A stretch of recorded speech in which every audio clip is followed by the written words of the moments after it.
Perhaps we need some outside universal threat to make us recognize this common bound. I occasionally think how quickly our differences worldwide would vanish if we were facing an alien threat from outside this world.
Good evening and welcome to the Friday night edition of Spaced Out Radio tonight. My name is Dave Scott and we got a treat for you. It's Guru time. The crypto guru, Ronald L. Murphy Jr. is going to be here for not one, not two, but 3 full hours of Guru time. Oh, God, I'm so excited. So excited. And we're going to have a great time and you're going to enjoy it as well. I know, because the Guru is just absolutely amazing. We got Kitty Caddywhack in the gold medal position. Eternity Eternal with a silver. Race Fan with a bronze medal tonight. Oh, he's pissed with the bronze. He really is. Little Cam on YouTube. How you doing? To warm up for the Guru, Little Cam literally did 300 curls of 85 pounds to jack up his arms for the Guru tonight. David Norenberg, how you doing? Good to have you here as we continue on with our roll call. Robert Lamoth, Michael Morris, the attorney at large. How are you, my friend? T-Bone, my man, thank you for joining us. Road Flare is here, and because he says go Oilers, Road Flare will be signing autographs after the show. Line up to the left of the studio if you don't mind. To the left of the studio. Mel WD-40 is here lubing us up for tonight's show, because you cannot go into a Guru dry. You need to be lubed up and be nice and smooth so the Guru can deliver his monster magic. So thank you, Mel, for lubing us up. We really do appreciate it. Necessary Dialogue, how are you doing as we continue on with our roll call? Trucker Andrew, good to see you. And who's next on our list? Oh, Fast Hemi. Thanks for coming on in. Mama Catherine. Mwah, I love you, Mama Catherine. I hope you had a wonderful day, and I hope you have an amazing weekend coming up, my dear.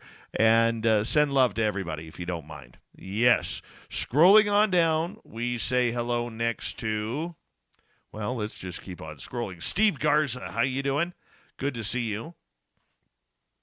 Hi there, Amanda. Thanks for coming on in. As we continue on with our roll call here, who's next on our list? Oh, lots of conversation going on. Let's see here. I wish I could stop and read it, but I can't. Little Timmy James. How you doing, buddy? Yeah, it's his first Guru time. I don't blame him for being excited. Ethanol, good to see you. And let's see. Hippie Deidre, how are you? Number 45 in your program, starting on defense tonight from Stockholm, Sweden. Lars Jansson. There he is. All right. And who is next here? Muggs, welcome to SOR Chat. And Kathy Evans, nice to see you. Tracy the Alien Girl, how are you tonight? Sensational Shelley is here. Sensational Shelley will be signing autographs after the show as well. Line up to the right of the studio if you don't mind. To the right of the studio. Scrolling on down here, let's say hi to Miriam. And just another guy named Harry. Hillbilly Herb, how are you tonight? And let's see, who else do we have here? Frankie B. And, man. Oh, Candace Helfrich, how are you? Hope you had a good day. Eternity Eternal. Dragonfly, J True Seeker, good to see you guys. Candy, thanks for coming on in. Rock and Rory, good to see you. Hi, Skip to my Lou, good morning to you. And yes, the haircut is new as of Wednesday. Thank you, Kitty, for kicking off the super chat tonight. It's a wonderful way to support what we do on this show on a nightly basis, so thank you very, very much. Let's get the radio side going. Hi, Pam Harris. Hello and welcome to the radio and podcast side of Spaced Out Radio tonight. My name is Dave Scott. Great show tonight as it's guru time. The crypto guru, Ronald Murphy, is joining us, and we're going to have a great time with him tonight. So stay tuned. We are in roll call on our YouTube side as we say hello next to Space Case. Good to have you here. Danielle S., how are you? Matthew Goodka, thanks for coming on in. And sweet Robbie G is here. Yeah, he's sweet, man. Sweet Amy C., how you doing? Nice to see you. And let's see, Lisa Smith, thanks for coming on in. Jerence Carter and Cielo, nice to have you both here. T-Bone, my man, thank you for that amazing super chat. You are fantastic, my friend. Absolutely fantastic. And Rock and Rory, nice to see you. And Lenda, good to have you here. Horns up. Let's do it.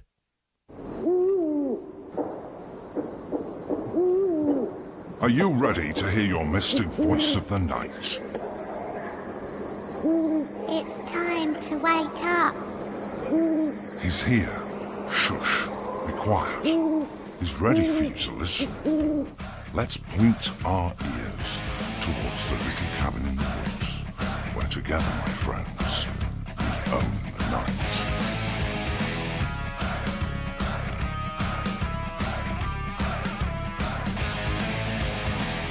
It's time for Spaced Out Radio with Dave Scott. From the mountains of central British Columbia to you listening around the world, this, my friends, is Spaced Out Radio. I am your host, Dave Scott, sitting in the captain's chair of SOR headquarters. We welcome you to tonight's show on our terrestrial affiliates around North America, digitally on every major podcast network. Our website, spacedoutradio.com. We have a plethora of features for you.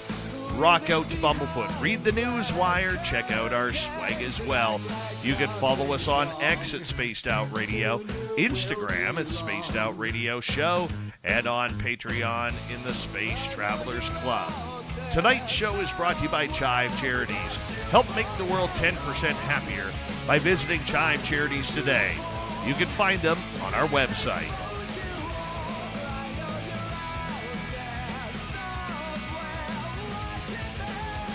We are heading monster hunting tonight on the show for the next 3 hours.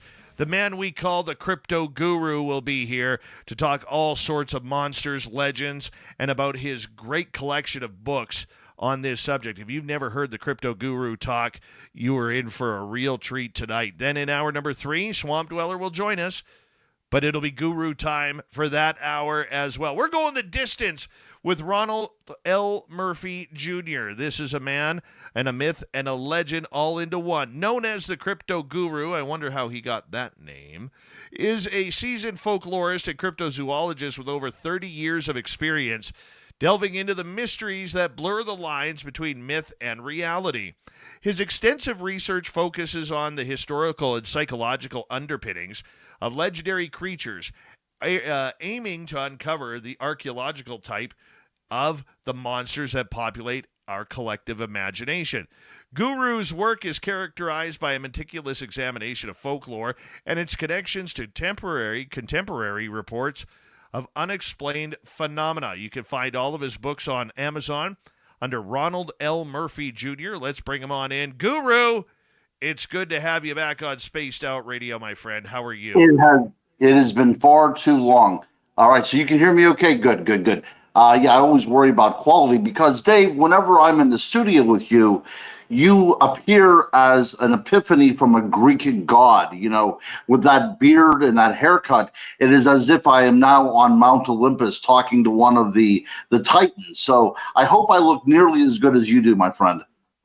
Oh, buddy, you are just way too kind, way too kind.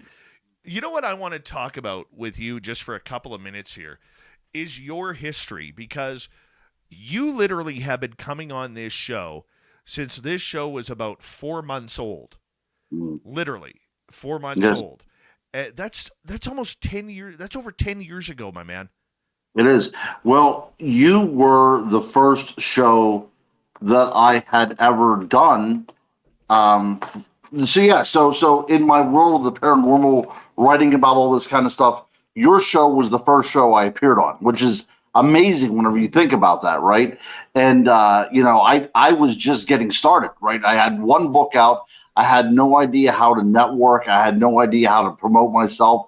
But there was a group that referred me to you, and then you got in contact with me, and we did a show together. And then we did another show after that. You gave me my moniker, and then, what else is there to say? The rest is history. But yeah, absolutely. So my birth as an investigator, my birth as a cryptozoologist, and my birth as a crypto guru all occurred in the cradle of Spaced Out Radio. And that's a true story. I would not be here without you and without your audience. It just wouldn't happen. So I definitely am flattered by everything that's been done to me by you guys. And I expect you just to get bigger and badder the rest of the way. Over the years, and I'm saying this out of my own personal selfishness and curiosity, how many people have asked you, how did you get the moniker Crypto Guru? Well, it's amazing because I do a good bit of conferences. I probably do about 30 conferences a year. Inevitably, the people that want that answer already know about Spaced Out Radio. I mean, that is what I find so fascinating about this field, is how tightly knit the community is, for good and for bad. But the people that know me find it almost synonymous to talk about Spaced Out Radio. It is one of those things that I am quite proud of, because if you can remember way back then, a decade ago, whenever I was just getting started, you actually sent me promotional material for Spaced Out Radio. And anytime I went any place, I was promoting you guys as well, too. So it's really kind of a symbiotic relationship that happens even to this day. So I think whenever people do ask me, those people that are not in the know, I tell them about, Spaced Out Radio, but I'm finding out no matter where I go, whether it's California or Florida or New England or even overseas, whenever anybody talks about me and about being the crypto guru, they automatically know about you and Spaced Out Radio, which is a great thing. I love it, man. I still remember that conversation that we had, and it was off the air, and you were like, man, I just need to get my name out there. I said, you gotta get yourself a moniker. I said, you're so good with what you're writing and everything. You truly are like a guru of all this, like the crypto guru. And that's how it kind of started. Yeah, I appreciate that because, I do research, and we'll talk about some of that, over the course of tonight's talk. So I do research. But whenever I do write, and you described it this way, from almost a romantic perspective, right? Because I am thoroughly in love with this field. It's my passion. But to be romantic about a field is to see it just not black and white. There's more to it there. There's a certain grammar that's inherent within this field, and there's a certain poetry within this field as well, too. And I see that this is a multi-layered type of discipline, and there are so many more questions than answers. And I really do feel as if I am, trying to become enlightened to figure out what's going on. Now, you as an experiencer have a different type of enlightenment than I do, but I think that we're all trying to get to that answer, and we all have to come through this almost as if it's a discipline, almost as if we are trying to ascend or have it transcend to us. It's certainly is a transcendental type of experience whenever you get to the core of a subject and it starts making sense to you. Whenever I investigate things like vampires or ghosts or whatever, it seems a very nebulous subject and it seems almost too vast to even comprehend. But the closer you get to your subject, the more, familiar it becomes, the more intimate it becomes, and then you can really kind of discuss it from a far deeper, different attitude than just talking about it as if, there's something lurking around in the woods. And that's what I really want to get to as a researcher and a writer. Why the love and passion for this? Yeah. So a lot of this happens to be from the way I was raised by my mom. So she was deeply enamored by monsters, by things that go bump in the night. And one of the things that we shared growing up was the love for, these classic horror movies, right? Whether it be Hammer horror with Jack Palance, or, whether it's the Creature of the Black Lagoon or Lon Chaney transforming into the Wolfman. We had a love for this. This was kind of like our thing growing up. And I remember, because I was born a few years after the Patterson-Gimlin film, but I remember, as a kid, watching that iconic figure of the Bigfoot walking across my living room, right? I had a floor model black and white television set. I remember it to this day. The handle was missing, so you had to use a pair of pliers to turn the channel. If any of your listeners remember about having to physically turn a channel. And from that moment on, I was captivated, right? There was something on that screen that kind of beckoned to me. It appeared as if it was, a living, breathing being within a natural setting. And I thought ever since that young age, and I was probably only about 3 years old when I first saw it, I knew immediately that was something that was going to be following me around for the rest of my life. And instead of it haunting me, and instead of it being something that was frightening, I tried to get to the actual subject itself. And whenever I write about these things, a lot of these things are scary, whether you're talking about ghosts or werewolves or all this kind of stuff, it's scary. So a lot of times I write about this stuff also to exorcise the demons that come along with it. So instead of it being terrifying, it becomes something a little bit more manageable. Now, that's not to say I still do not sleep without a nightlight, because I certainly do still have a nightlight on, because I do tend to scare myself sometimes.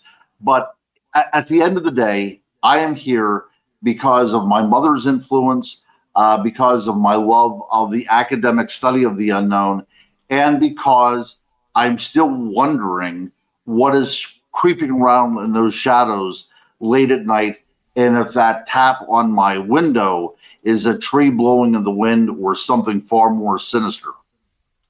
Do you like to be scared?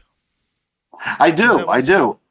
I think so. So there is a fine line in your brain between, enjoyment and fear. That is the reason why a lot of people go to haunted houses.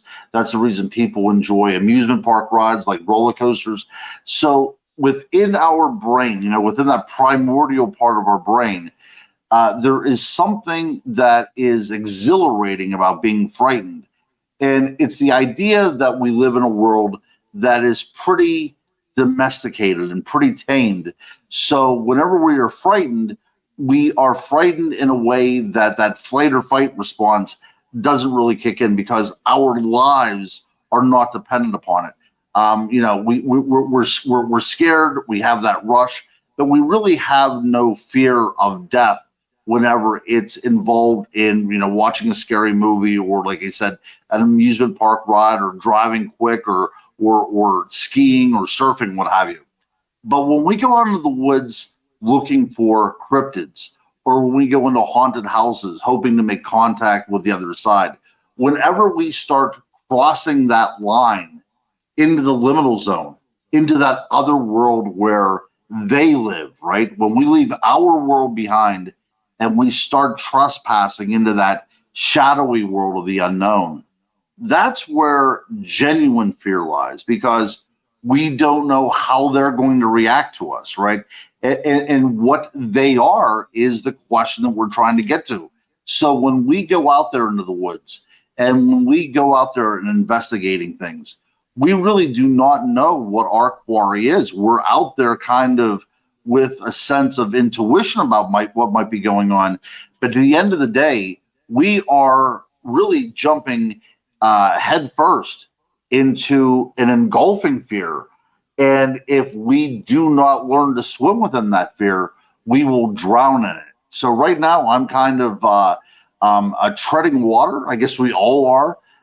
And we're trying to keep our heads right above the fear so we can kind of figure it out a little bit better.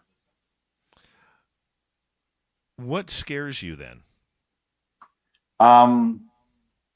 So the older outside maybe a former mother-in-law or something along those lines, what scares you? Well, I think the older we get, and this is going to be a great advice for your younger listeners. I think the older you get, the less death becomes a fear, something to fear, right? It becomes almost like a natural part of life. So I think whenever I was in my 20s and 30s, that was my biggest fear. But now whenever I'm in my mid-50s, I think probably my greatest fear, and that's a great question, I would think it's things that happen beyond my control, because as a father and now a grandfather, I want to be able to keep everything contained. If there's any problems that arise, I want to be the one that takes care of that problem. So whenever life happens, and so often it does, and it's beyond our control, that is the most difficult thing for me. I find it difficult to actually allow my kids, who it seems like just yesterday I was, taking by the hand because they were still wobbly on their feet whenever they were beginning to walk, and letting them become adults. I have a daughter now who has 2 children, so I'm a grandfather twice over by her. I have another son who's 23 years old, and my daughter Willow, who is now in pre-med in college. So, and then I still have a 16-year-old and a 12-year-old. So I think whenever I look over my children, which are by far my greatest accomplishment, there's also that fear in there too, that they're not going to be mine anymore. And it's kind of there's a bit of melancholy there, because it's bittersweet, because I'm glad to see that they're becoming the adults that they were intended to be. But also there's a sadness there because they rely on me far less and less every day. Oh, I know that feeling. I can't believe my little dude's going to be 12 this month. I know. Next week, 10 know. days from now. 10 days from now. Yeah. Never and mind I remember the monsters. We're going to get into a lot of monsters tonight. Take away monsters, take away aliens, UFOs, and ghosts. Okay. What is something in the cryptid supernatural world that absolutely floors you? I'll give you an example. Mine would be if I found one of those staircases in the woods. Mm-hmm. What's the one for the guru? That's a great question, as a matter of fact. I was going to do one of the tried and true type of archetypes within this field that's become quite popular, and that's demons, right? But you hear about that all the time. But if we're not looking for an anthropomorphic type of fear, I would think... I think that the stairway and the portal kind of goes hand in hand, because it's taking you to someplace else where we don't know where it leads, right? So it's kind of like beyond our control. So I would think that stepping into the other and trying to deal with that is probably my greatest fear. And I do worry about that no matter where I'm at, because, I have I have experienced some things where I do feel that there were portals opening around me. I've experienced that about 2 or 3 different times within my research, and I'm afraid about where that proverbial rabbit hole leads, and I don't think that I would do very well slipping away from this world into the other world. So I think, again, it's a lot like that other fear that I have. It's kind of like losing control and going into some place that's completely strange and foreign to you that you really have no control over whatsoever. The portal thing, it would be probably my number 1A, to be blunt. There is just something about that. Then you hear Trey Hudson's story of the portal, from down in Georgia. And we'll have Trey on the show, I believe, next week to talk about it. It is just phenomenal how much there is out there that so many people do not pay attention to, my friend. Do you ever get strangers or people not into this field coming out to you and say, what do you do for a living? And you're like, I chase monsters, man. And do you ever? Yeah, I think that's it. And we're all on this quest. We're all kind of pilgrims along this road. And hopefully one day, although I'm probably closer to retirement than anything, but hopefully one day I can devote all my time to just doing this, because this is truly my passion. So if it's not, in the next few years, within the next 7 years, I'll be retiring, and this will probably be my full-time vocation. But whenever people come up to me and say, why do you do this? I think that they probably already have the answer in their back of their heads. Because if they are coming to conferences, which they do, they're seeking answers as well. And again, you do what you do, not simply because you think Bigfoot's cool, right? Like, you have a vested interest in what the supernatural and the paranormal is, the same way that I do. And I think that people just are on different levels. I think everybody is almost even born with a sense of wonder about things that are out there beyond our knowledge. I think it really kind of makes us human. So I think that whenever somebody comes up to me and asks me that, they already have the answer. They just want to hear that affirmation that it is okay to feel the same way that they do. It's okay to have curiosity, and it's okay to have a type of agnostic attitude of the world, because you have no idea what's going on out there beyond, you're beyond this realm of civilization. So I think that what we do, your show and my books and my talks and things, is we allow people to kind of wade into the quagmire of the paranormal.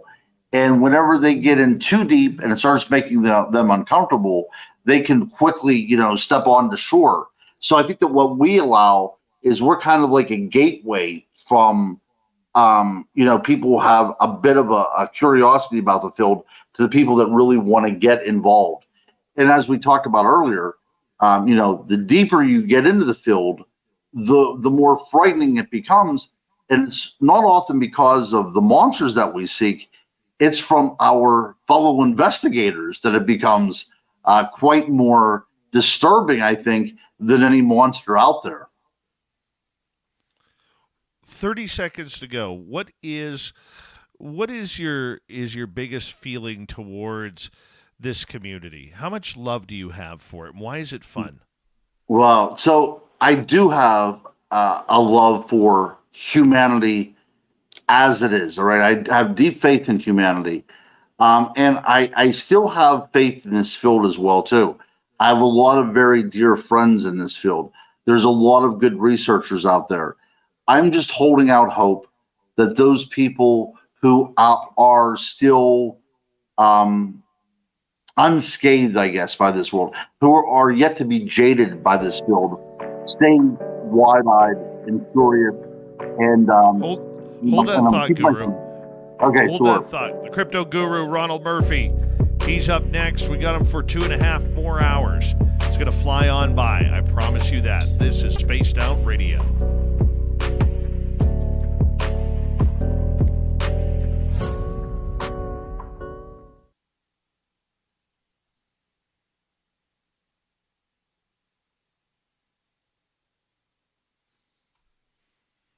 That was a quick half hour. Always is, buddy. Always is. Paramarv, how you doing? Especially when you're on, dude. It just flies by.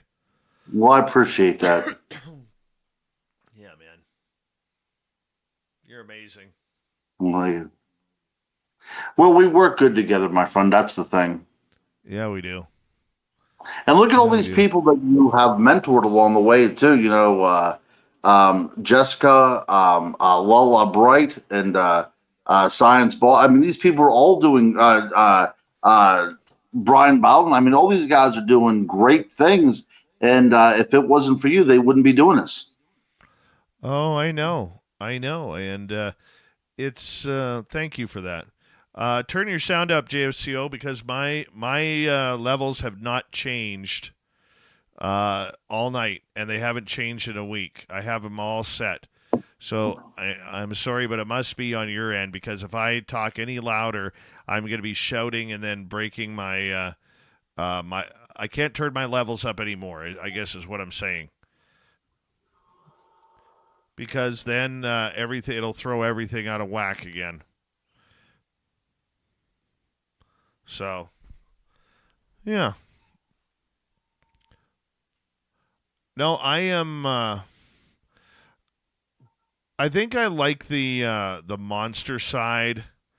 Thank you, Mark Bolden. That's awesome, man. That's awesome. Thank you. That's very fun.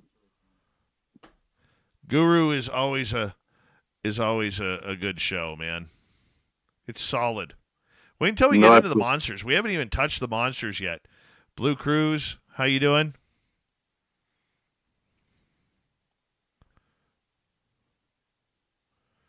I understand that, JSCO, but you know what's screwed up, JSCO, is if you go on my podcast side, I'm louder than my guest. It's a YouTube thing, dude. And I can't mess with it anymore. I just can't. It frustrates the living hell out of me. I will be getting a new board in a couple of months, and maybe that'll change things, because we're going to change things up fully, but hopefully that'll change things up.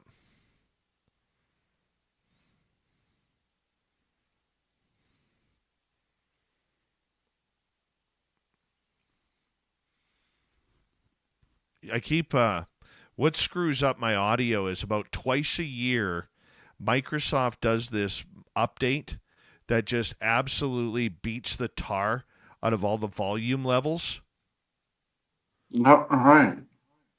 And like for us radio people, like I was talking to my engineer Chuck about this, and he has it happen, and all his buddies who own radio stations have it happen every time they Microsoft does this update. It screws up all the radio station levels too. Right? Wow. Paranormal Heart, how you doing, Kat? Hey. Good old Cat Ward in the house. Yeah. Kevin Kennedy, how are you?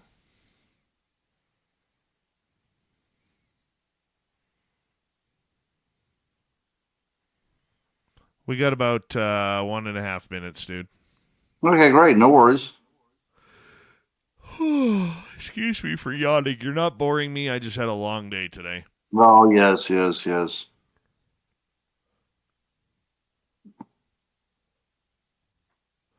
Guru, is that a new hat, or is that the same one that you finally warped? This is the same hat I've had probably for, 10 years, I think. That's a comfy hat if you've had it for 10 years. Oh, it is a comfy hat, sir. I can sleep with it. Where's mine? I'm going to put mine on. Hold on. Oh, yeah, we got to put our hats on, dude. You never know whenever, the bat signal goes up and we have to be out there in the woods. I'll show you my favorite hat. Okay. This one right here. All right. I stole this from my dad when it's a Labatt's blue hat, and it's corduroy. Oh, I nice. stole this from my dad when I was like 12 years old. And like I've got holes in it. I've got electrical tape holding it together. Like it's all frayed and everything. This is my favorite hat ever, dude. Right here. That's nice. That's This nice. hat comes everywhere with me, and when I die, this hat will go with me. There you go. There you go. Hold on Yeah, right there. Thank you, DA, for the great super chat. Thank you, Mark, Danielle, T-Bone, and Kitty. Very much appreciate your love. Here we go with the second half hour.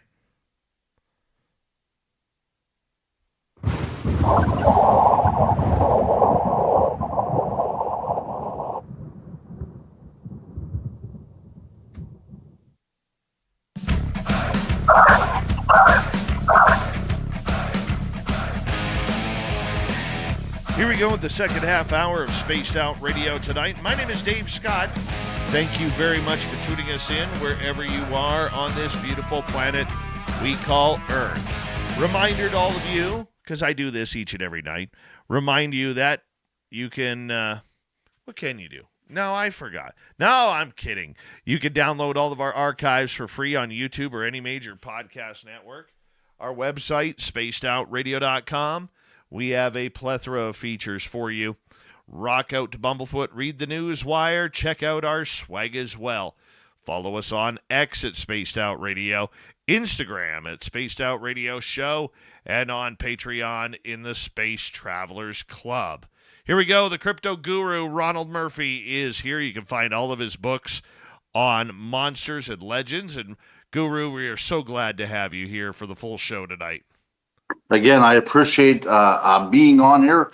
And before we move on and we talk about some of my books, I do want to do a quick shout out to one of my friends who happens to be on the screen right now, D.A. Wysong. Do you know the paranormal author by chance there, Dave? I have been trying to get D.A. Wysong on this show for 2 years, and she keeps dodging me. She keeps dodging me. You know, I turn left, she turns right. If I'm going north, she's heading south. It's killing me.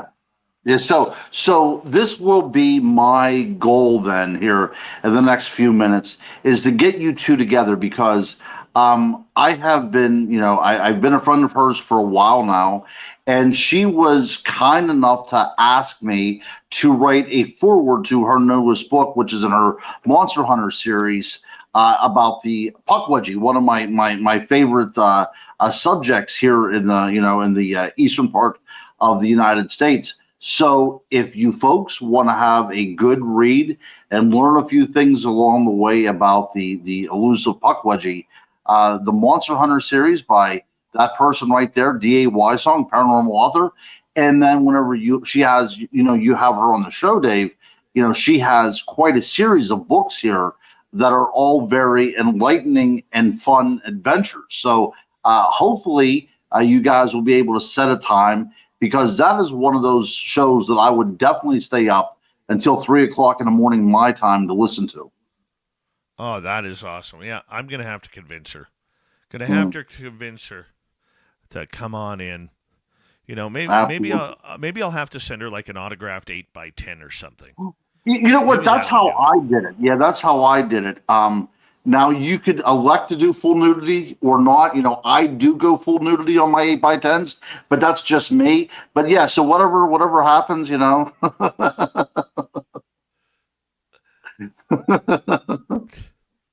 don't even know how to respond to that, Guru.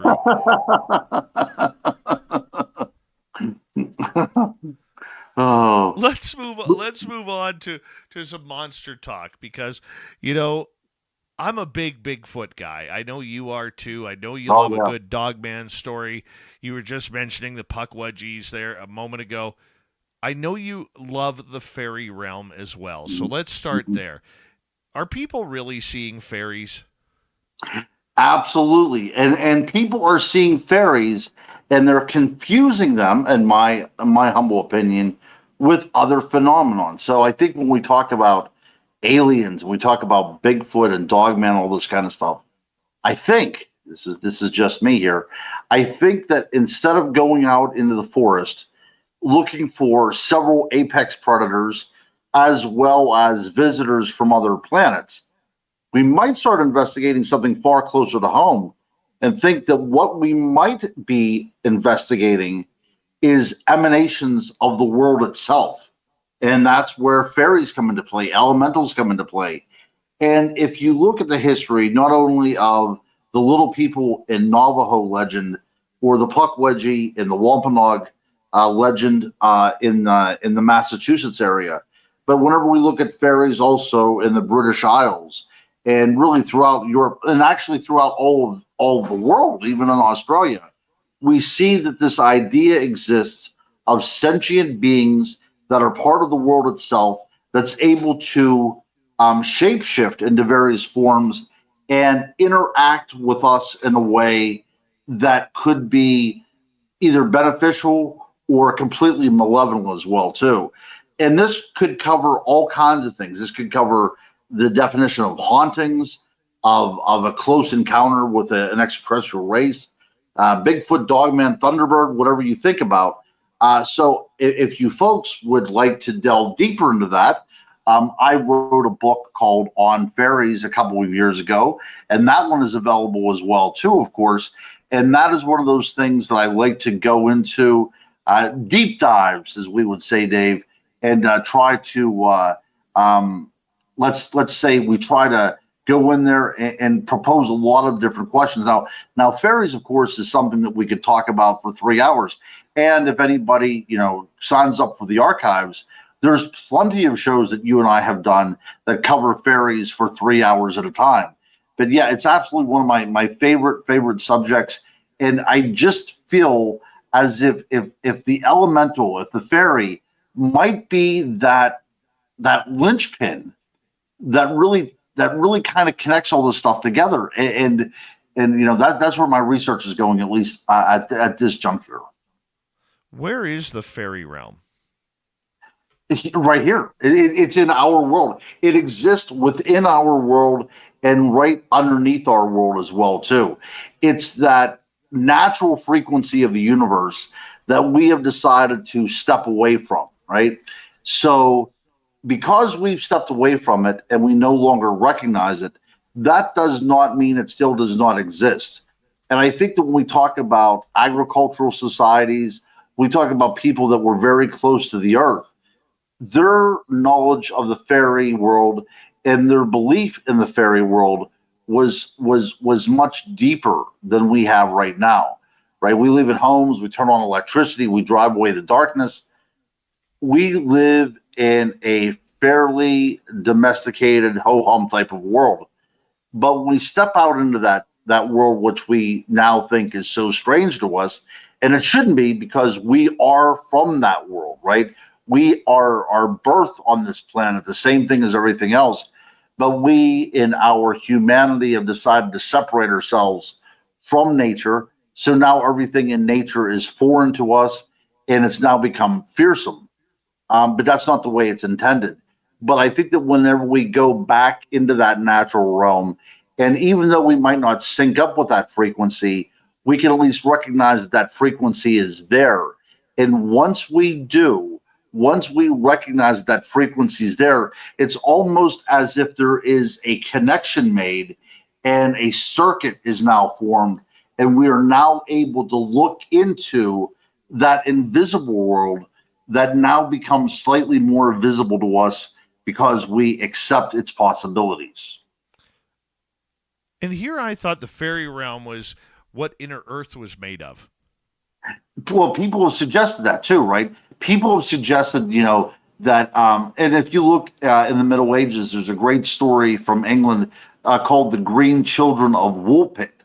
And these little kids appeared on the outskirts of a village. They were green in color.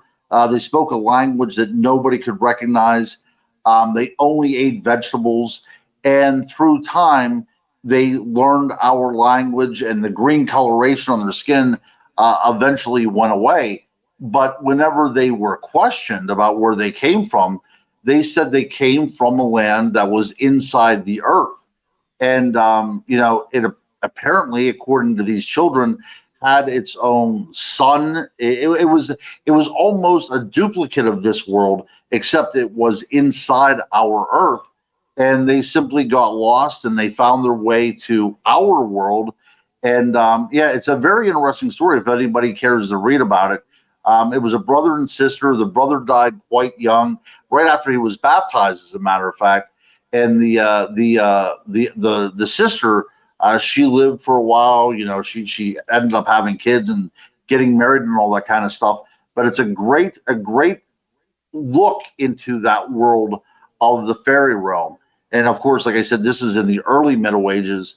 And then when we look up in the Renaissance period, in 1692, which I guess is actually beyond the Renaissance period, we have Robert Kirk, who was a minister up in Stirlingshire in Scotland.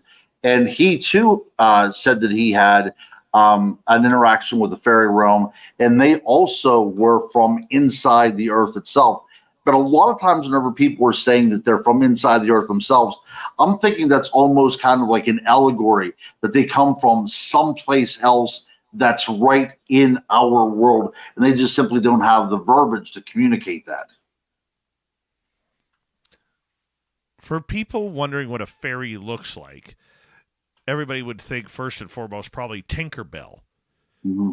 What Right. do they look like up close? Okay, so that's another fascinating thing. And they take on all forms, right? All shapes and sizes.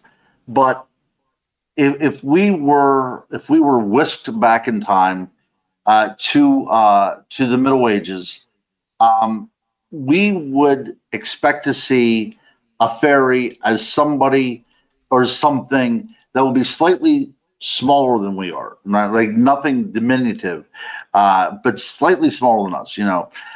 As a matter of fact, J.R.R. Tolkien, whenever he was writing The Lord of the Rings, he wanted to make the elves. He wanted to name the elves the fairies, but he said the Victorians had ruined it so much that you could never put fairy on anything that was not seen as a Tinkerbell, right? But yeah, but fairies were a race of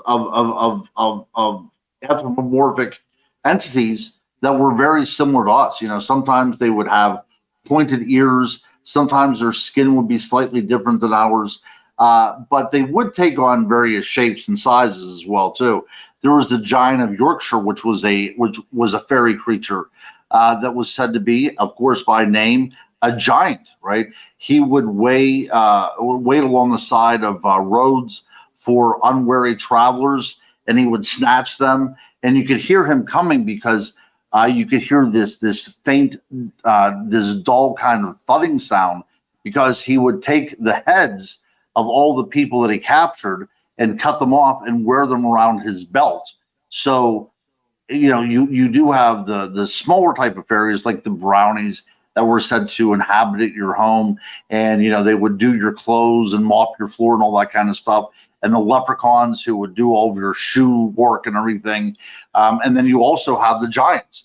And, when we talk about Bigfoot being part of the fairy realm as well, too, you have the gray man in Scotland, which I had the pleasure of investigating at one time in my younger years. And it was said to be, a creature that could become almost like Mr. Fog, but in its natural state, it was of gigantic proportions, much like the Bigfoot. It would live out in the barren wastelands, and you could almost, it was almost an infrasound perspective to it as well too. You could feel that it was there, and whenever it was around, you would have a sense of dread and the desire to get out of there. So whenever we talk about the fairy realm, a lot of times it's very similar to when we talk about Bigfoot experiences or UFOs or Dogman or what have you. The fairies have been known to be tricksters. They've been known to be ones that if you upset them, that they will do things to upset your own personal apple cart. Why are they so spiteful at times? Well, yeah, well, I think one of the great little mottos is don't piss off the fairies, because that's the last thing you want to do. A lot of times, if people believed they were having, a fairy habitation in and around their homes, they simply wouldn't pay any attention to it. Because if you pay attention to it, then you're recognizing the problem, and then you would have to deal with any consequences that come from that. So whenever you have a fairy around, you're not supposed to give it a name, any kind of pet name. You're not supposed to give it clothes or anything like that. Just let them do what they're doing. And as I've said in my book on fairies, fairies also represent the intangibles of the natural world as well too. And the natural world is very chaotic, right? Sometimes it gives and sometimes it takes away. Sometimes there will be beautiful sunshine, and sometimes there will be torrential rain and thunderstorms and things that will cause havoc. And I think that is where we're getting to the very nature of the fairy. Fairies, like the natural world, are very fickle, and they can never be completely ascertained. And sometimes they're very, very kind. And we're talking about the exact same fairy. Sometimes they can be very, very kind, but also, as you said, very spiteful and vindictive and destroy things as well, much like the natural world. Give us an example of why the fairies would become cranky. Whenever you are trying to subjugate them in any way, whenever our world wants to interfere with their world and take away their wildness, I think. So that's one of the things, like, so never give them clothes, right? That is like one of the big arguments. So if you have a naked little creature running around, don't try to clothe it, just let it do its thing, because that's its natural state. Also, do not name it, because once you put a name on something, you can control it, right? That's day one of demonology, right? Find out the name of the demon and then you can control it. So the idea of us imposing our will on the natural world is something that should be seen as contrary to the way in which the world works. We are supposed to be living in conjunction with and in harmony with the natural world. And once we no longer do that, then we are at the disposal of anything problematic that comes with that relationship that has now become quite antagonistic. You believe also, in a strange sense, because I know you've said this to me before, that Bigfoot is part of the fairy realm. I do. That's right. So many reports of Bigfoot and the Yeti, these bipedal hair-covered creatures, in native folklore and indigenous folklore, they straddle the two worlds. They're both part of the mundane and the divine, right? The secular and the non-secular. And whenever we start looking at these reports and these accounts from that perspective, then we can see this creature in greater focus. Sometimes in the Pacific Northwest, just like the fairy realm, if the Bigfoot would offer you food or drink, you're not supposed to take it, because if you do, you now become part of their world, right? That's something that could happen in the fairy realm. We have the idea of abductions as well too in Bigfoot lore, where we are taken from this world and encounter them in their world. The Osman story is a big one for that one. Also, in some First Nations accounts, Bigfoot is seen as a psychopompus, which is the conveyor of souls from this world to the afterlife. So whenever we look at it from that perspective, it is interesting to talk about a big hair-covered creature that occasionally knocks on trees and whoops and hollers and all that kind of stuff, and occasionally leaves big footprints behind in hair. But whenever we talk about these creatures that also transcend reality and they become almost the shaman in this world, then we have to look at these things from a whole other perspective. And in that light, they seem as if they are not completely corporeal, right? There's something else about them that makes them transcendent beings rather than just flesh and blood creatures. See, I agree with you. I don't believe Sasquatch is solely flesh and blood. I think there is something very supernatural with this creature, and I know you and me and many others are in the minority of that speaking. But what makes you believe that a Sasquatch has some sort of special powers, that maybe it can disappear? Maybe it's the Glimmer Man. Maybe it has the ability to walk in 2 dimensions, and that's the only reason why we find 1 or 2 prints. We don't find full tracks. What's your theory? Yeah, I think that's what, whenever I talk to people, when we do investigations. So, the number one chestnut that we have to pull out of the drawer is that, there's no dead bodies, right? We haven't found a body. We have no definitive proof, these things exist on this plane of being. People see them, yet they photograph them and they turn out to be, the blob squatch or something fuzzy. They never appear, except in the Patterson Gimlin film and a scant other ones. They don't ever appear as something that you could actually examine, right? There's always something peculiar about it. Also, talking to people about seeing these creatures in the woods and they disappear. Now, of course, a lot of these disappearing accounts probably can be put down as people seeing a creature in the natural element that is able to use the surrounding forest to camouflage themselves and to hide. That's something that's very common, and somebody stepping into that world would think that something was disappearing by how quickly a large animal can disappear. But there are other people that said, about shooting at them and they're disappearing in a flash of light. That's harder to kind of justify what's going on. And then people talk about them telepathically communicating with them. I interviewed one woman several years ago that claimed that a Bigfoot materialized within her home.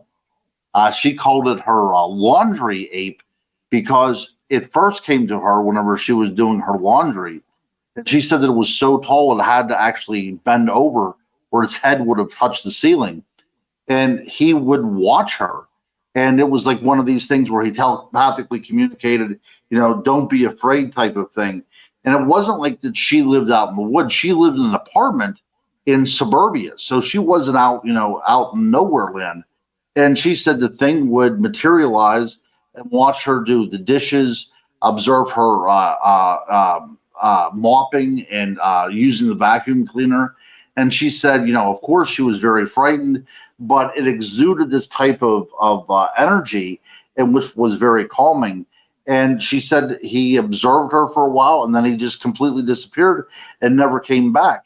Now, that story does seem a little bit outlandish, but then you do find people that, we talk about habituation and Bigfoot that are coming around people because they feel it as if they were, accustomed to them.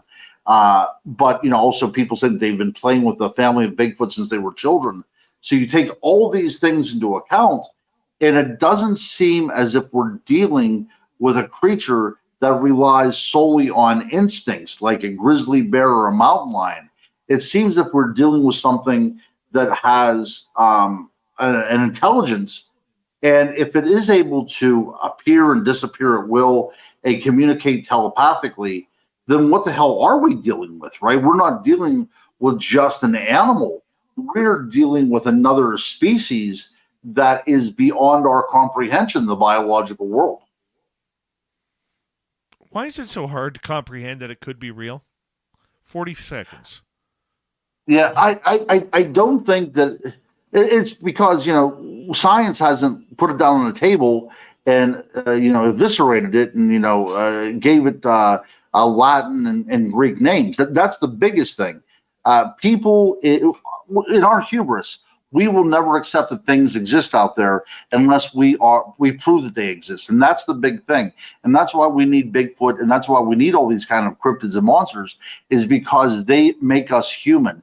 They strip away from us that self-serving intelligence, and they make us curious and wonder about the world around us, because it shows that we are not the end all and be all of creation.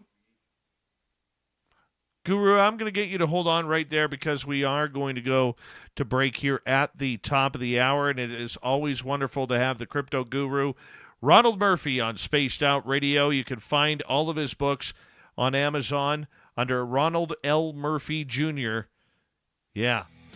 When we come back, Monster Talk continues.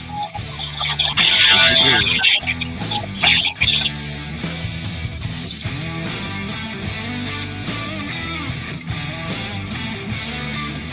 This is Spaced Out Radio with host Dave Scott.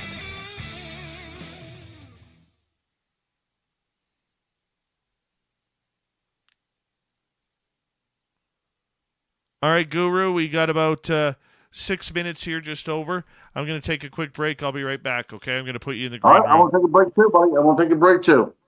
All right. Hi, Juliana. Hi, Applesauce. Good to see you both.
right, I am back. Who's joined us here?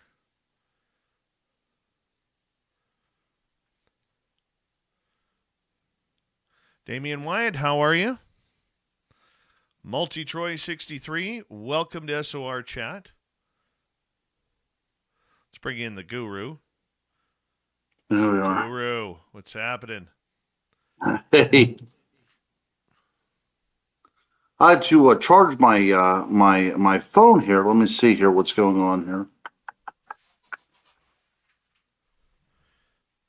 All right, while you're doing that, I want to say a big thank you to Rob, D.A., Mark, Danielle, T-Bone, and Kitty for the super chats. Greatly appreciate the love and support. Hi, Monica. How are you? Yeah, we love it when the Guru is on, too. Guru booted himself. He'll be back in a second.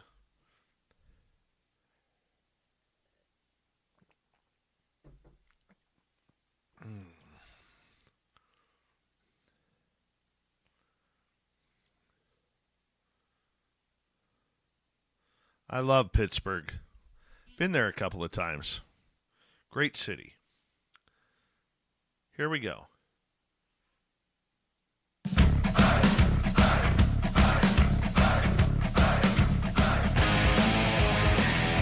Here we go with hour number 2 of Spaced Out Radio tonight. My name is Dave Scott. Thank you for joining us. We really do appreciate earning your listening ears wherever you are on this beautiful planet we call Earth. Hello to everyone listening in on our terrestrial affiliates around North America, digitally on every major podcast network. Our website, spacedoutradio.com, we have a plethora of features for you. Rock out to Bumblefoot, read the news wire, check out our swag as well. Follow us on X at Spaced Out Radio, Instagram at Spaced Out Radio Show, and on Patreon in the Space Travelers Club. The Desert Clam has set the password for tonight in the SOR Space Travelers Club. Decantate. Decantate is your password. Use it wisely, Space Travelers, as the Clam sets the password each and every night right here on Spaced Out Radio. We are just waiting for Ronald L. Murphy Jr. We call him the crypto guru around here. There he is. Guru, it's good to have you back on the show. How you doing?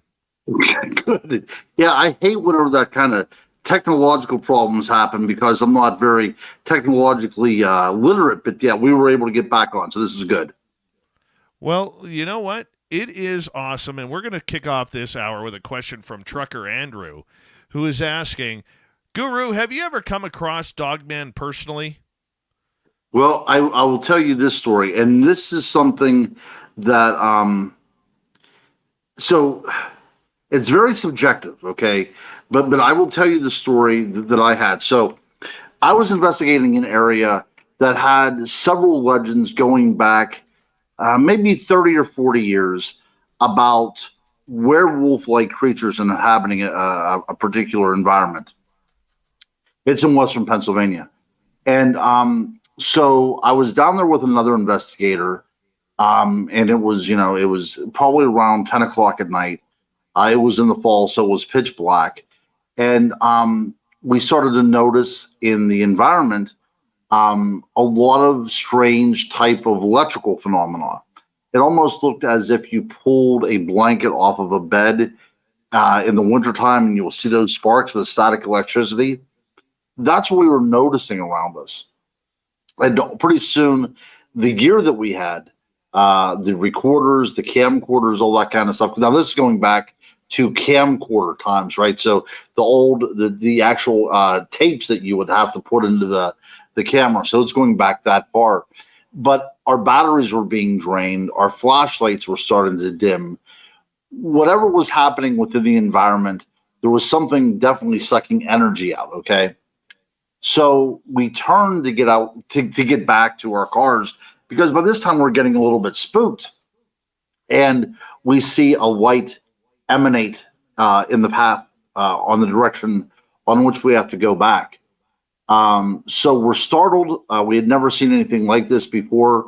We actually caught it on tape, so it's not like, it's a figment of our imagination. But the only way to get back to where we were parked is going the way in which the light kind of came up.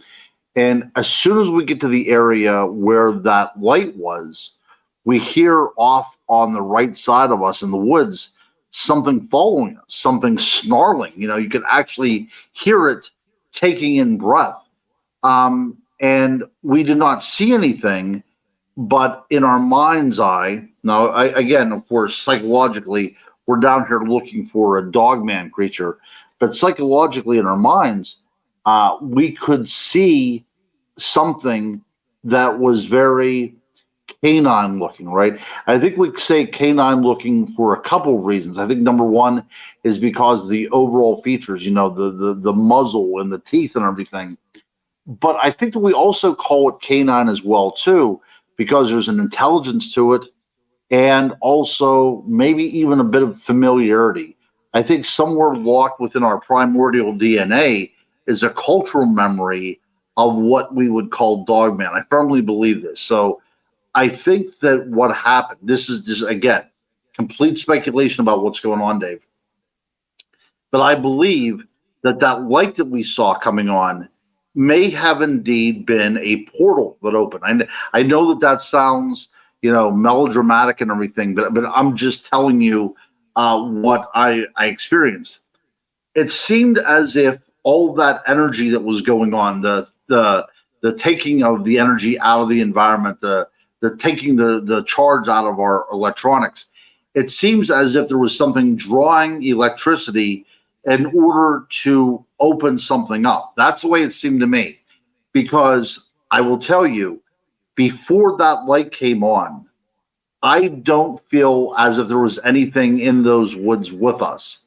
And after that light came on and went off, I think that was the delivery by which that creature then was allowed into our plane of being, if that makes any sense to you. So the creature never came out at us, but it followed us the whole way up to our car. And it was a frightening encounter, probably one of the most frightening encounters that I've ever been on. And I have no other way to explain it. It was something that happened. I'm telling you in pretty reasonable terms, try to keep the poetry out of it. But I'm telling you in fairly reasonable terms, that's what happened.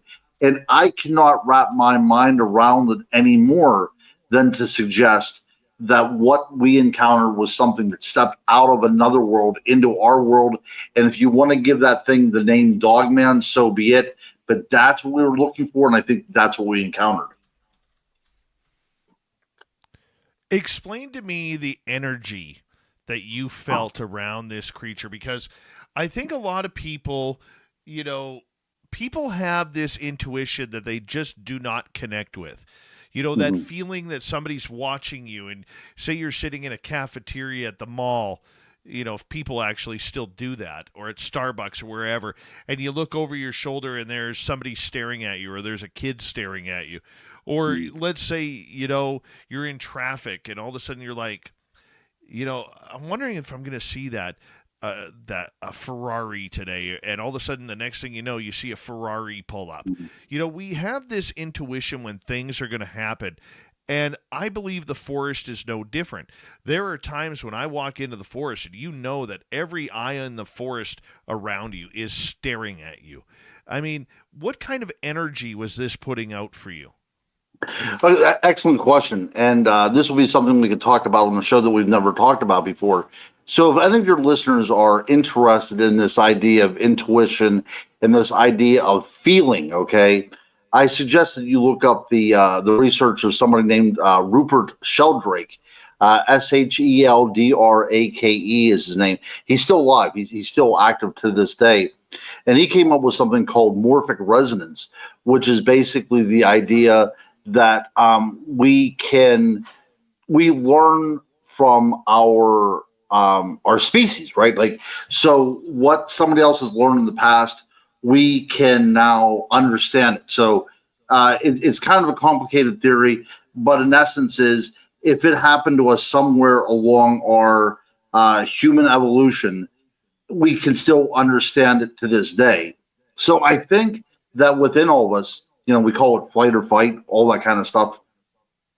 We have an intuition within us to keep us alive in a world in which we came out of, right? So as we were leaving the savannas of Africa, we were prey animals. We were definitely not apex predators. We were down there scared. We were huddled masses, but we had a brain and we had intelligence. And that's what quickly, well, not very quickly. I mean, within a million years, actually got us out of that place and now got us where we're at now. But at one time, we were prey animals, right?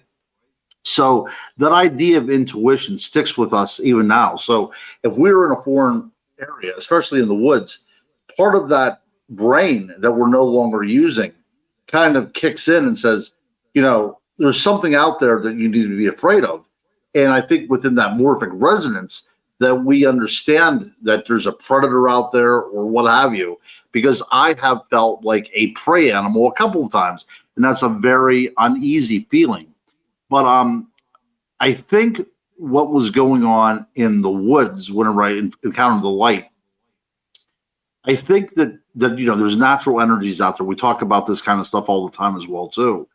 And in order to open something up, it's almost like a Tesla coil. If one of those things go off, you can feel it. It causes the hair to rise up on your body. And that was what was going on. It was as if there was an electrical storm that was contained within a very small geographical area. And I know that that's probably hard to swallow. And it's hard for me to convey, even having gone through it. But it seemed as if it was something that was extremely natural. Nothing seemed supernatural about it. It seemed that it was a part of the world that happens every now and then, but we happen to experience it happening. And that's what, is a hard thing to kind of get across. And I really don't know how to say it in any other way besides some sort of concentrated electrical anomaly that may have been a key to opening up or tearing apart, some sort of barrier between worlds. Again, that sounds like something off of the Sci-Fi Channel, but in order to try to make sense with it, what else do we have left? I have no other idea what might have happened besides that particular scenario. And that is the hard part, is to try and decipher what that energy means or what it's about. I mean, I know in the locations that I have where I know there's Sasquatch, I know the subtleties. I'm starting to learn the subtleties that they have, whether it's the double foot stomp on the ground to let you know their location, whether it's all of a sudden the chipmunks go off, whether it's just that intuition that you're being watched and your eyes and your mind will tell you where to look. Right. I mean, I always explain to people, and maybe I'm curious your opinion, but when I'm around people who may not be familiar with it, I usually say, okay, just scan the forest. There's always going to be that one spot that you keep going back to, and you don't know why, but you keep going back to that spot with your eyes. There's usually something there that is attracting you. You just can't see it, but you can feel it. Just keep looking there. See what happens. Right. You stumbled upon a very pertinent point here, Dave. And I think that what you said needs to be addressed a little bit more specifically. Whenever these kind of things happen, all of the forest is recognizing it, right? Like you said about the squirrels and the chipmunks and everything. What goes on in the forest if we allow ourselves to be caught up with that natural rhythm? You can notice that there is something otherworldly going on by the way the animals around you react, right? It's not as if there's a bear or some sort of predator in the area. The animals react as if something big is coming into their environment that is not necessarily always there, if that makes sense. It's as if there's something strange coming in. They recognize it, and then it kind of trickles down to you. But the creatures that live within that that harmony within the natural world, I think that they are the first things that notice it. A lot of Bigfoot investigators will say, we were out and all of a sudden the cricket stopped and the frog stopped, right? So from those very small things like amphibians and insects, recognizing, with their ability to recognize that something is a little off, that's kind of one of the first telltale signs that there's something out there than just the regular fauna of the woods. So yeah, absolutely. Whenever we saw, the sparks and everything like that, because it was night, there was no other animals around, but it did seem as if it was drawing that natural current that makes up the world, the natural world, and was taking it into its own. But getting back to your point about the natural world kind of like informing you that something's going on, yeah, many times I've had that feeling of dread come over me, and the birds stop and just everything becomes quiet, as if the world itself is waiting for something to happen.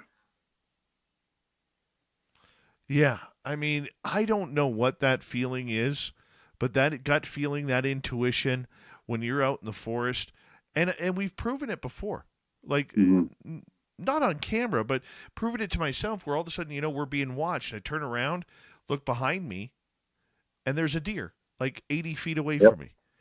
Or you turn and watch and you just feel like you need to get into your vehicle. Next thing you know, you drive up another 30, 40 yards, and there's a bear on the side of the road. Right. It's not just with animals that we know, but it is with a lot of the cryptids that we don't know. Mm-hmm. You're right. Yeah, absolutely. The world knows and recognizes, whenever there is friend or foe out there. And I think you just recently took up hunting, didn't you, Dave? I did last year, yes. Yeah. And I've noticed this before as well, too. If you take a walk out in the woods and you're just, gallivanting around, you see a lot of the natural world around you. But oftentimes, whenever you take a gun out into the woods with you, things change, right? The vibration changes in the woods. And it's almost as if they have that intuition that there is something else out there that they need to be wary of. And I think that we can see that in action whenever we become the monster out in the woods, so to speak, right? Yes. Yeah. So I think that if that happens on that level, why couldn't it happen whenever something like a Bigfoot or a Dogman is now in that same situation, right?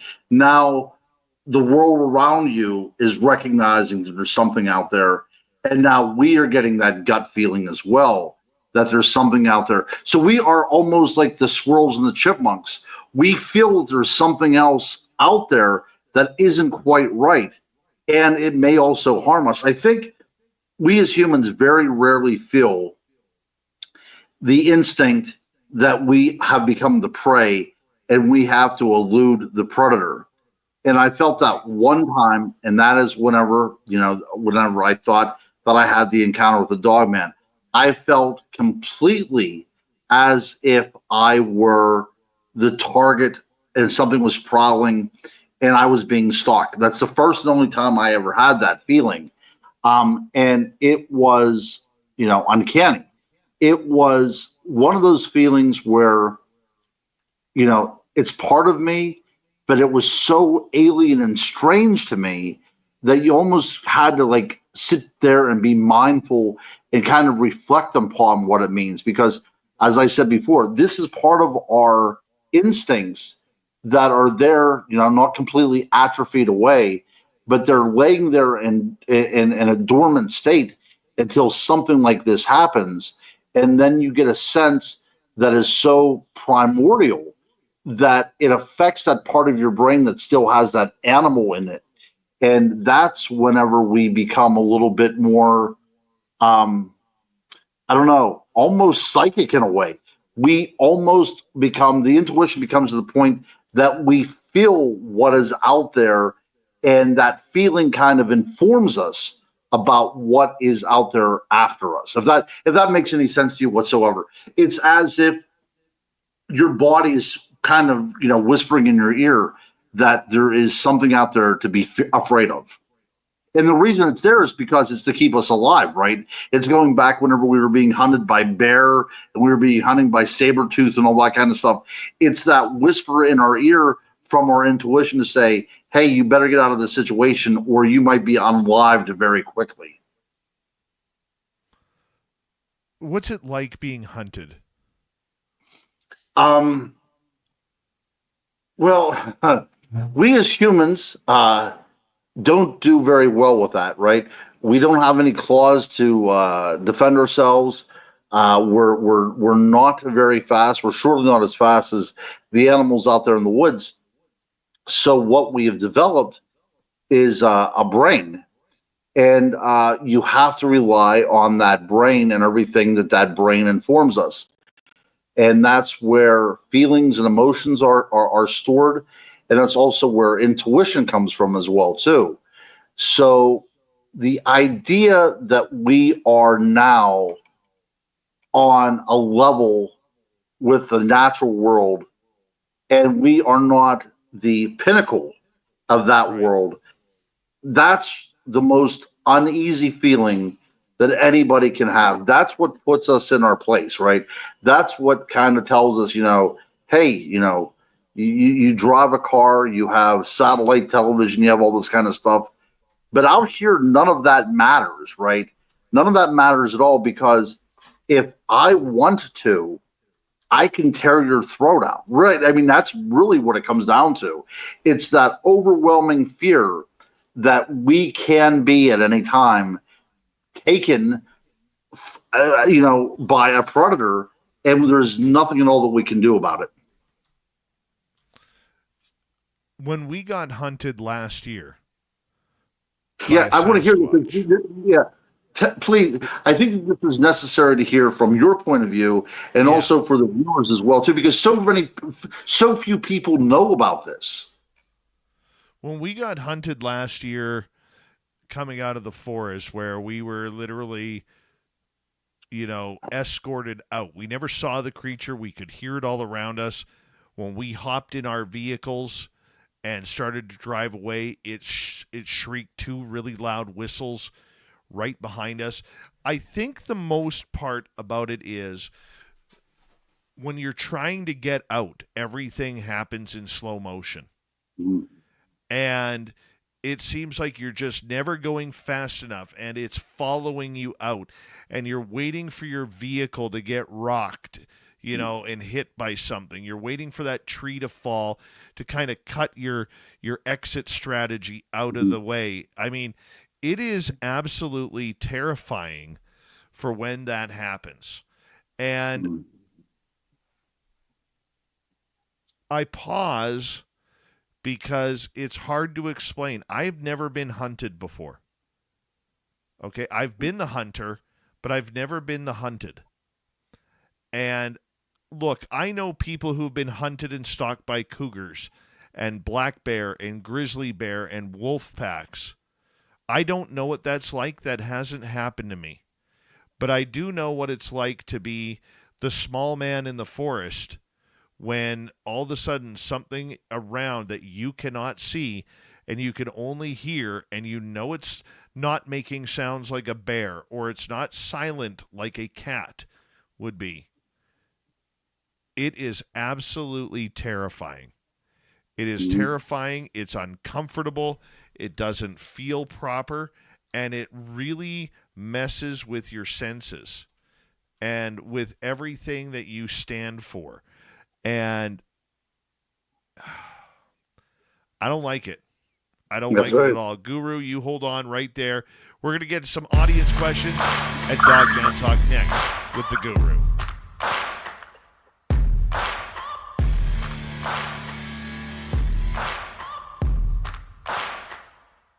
You're listening to Spaced Out Radio with your host, Dave Scott.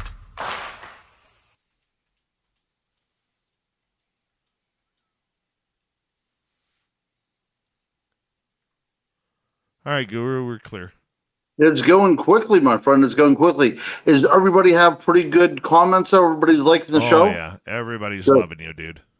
Good. I'm glad. Yeah, because I always want to give everybody a good show. Whenever I come in and I watch your program, you do such a good job with it. But at the end of the day, it really comes down to this audience, doesn't it? I mean, again, and I've said this before, being on, from coast to coast and all this other kind of stuff, your audience is still by far the best I've ever been around. And I've told this on other shows as well, too, that without the Spaced Out Radio audience, we're nothing, dude. We're nothing. These are great people. They are. They're very good people. Mm. Some people don't like me. Some people think I'm whiny. Some people think I complain about the UFO world too much, and that's not really what it's about. No, In the end, heavens. it's about trying to have focus and trying to put on the best show we can for the people, That's right. That's right. Thank you, Richard. Appreciate your love, buddy. I am preloading questions here, so No, if and you have take any your time, questions Dave. for Take your Guru, time. just put them in capital letters. That's my favorite part. I love to do a show that has a lot of viewer questions. I really do.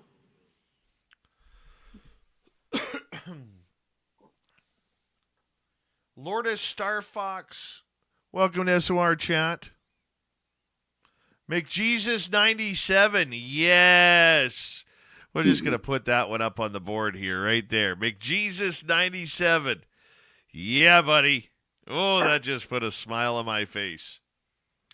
Even though I think it's number 29, Leon, who's going to win the Conn Smythe. Hockey talk there, Ron.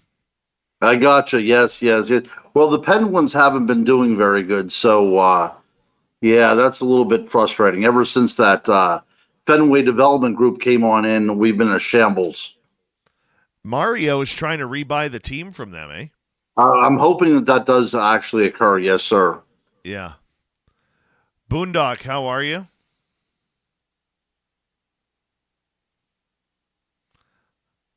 Earthgoat Trees says, great show, super interesting interview. I just watched something else when it gets scary because I have been hunted by something and PTSD kicks in. No worries, I kicked its ass though. Well, that's good. Well, that is good. Way to go, Earthcoat Trees.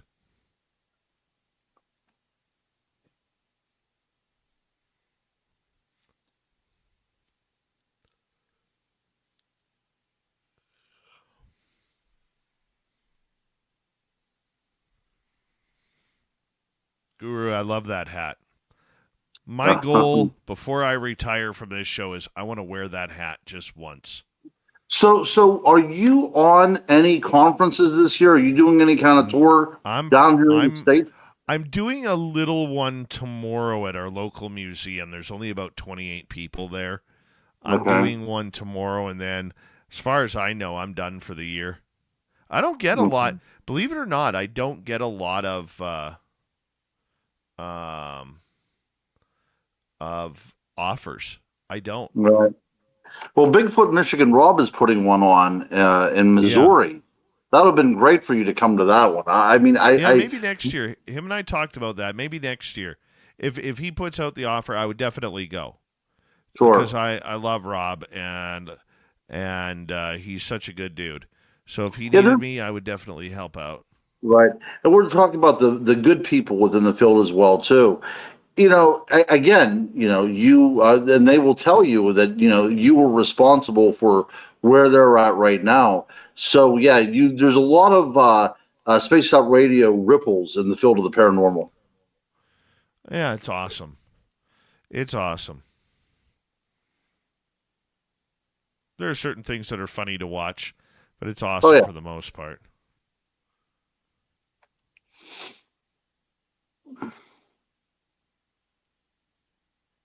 Yeah, remember Spaced Out Radio before YouTube and all that kind of stuff? It was just on the phone.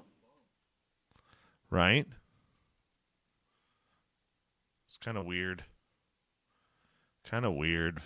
Yes, it is. All right.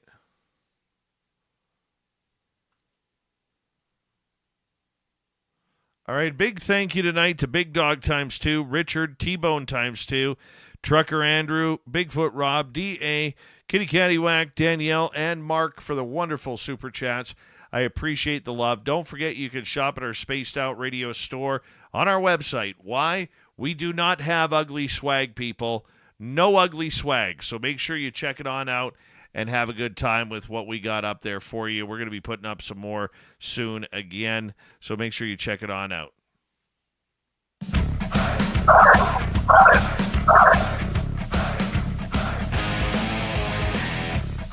We're already into the second half of Spaced Out Radio tonight. My name is Dave Scott. The Guru is right around the corner. And we're going to get to you and your questions momentarily. But first, we want to remind everybody, our archives are free, I keep them free. You know why I want them free? Because I remember being that poor college kid who couldn't afford the archives for other radio shows.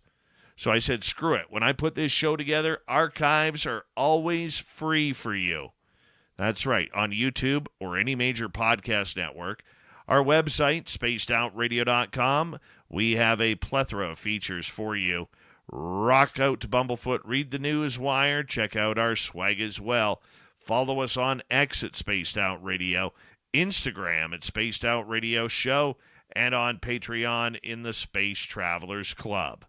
Here we go. Crypto Guru Ronald Murphy is with us, talking monsters and legends all night long. Guru, it is a pleasure to have you here all night, my friend.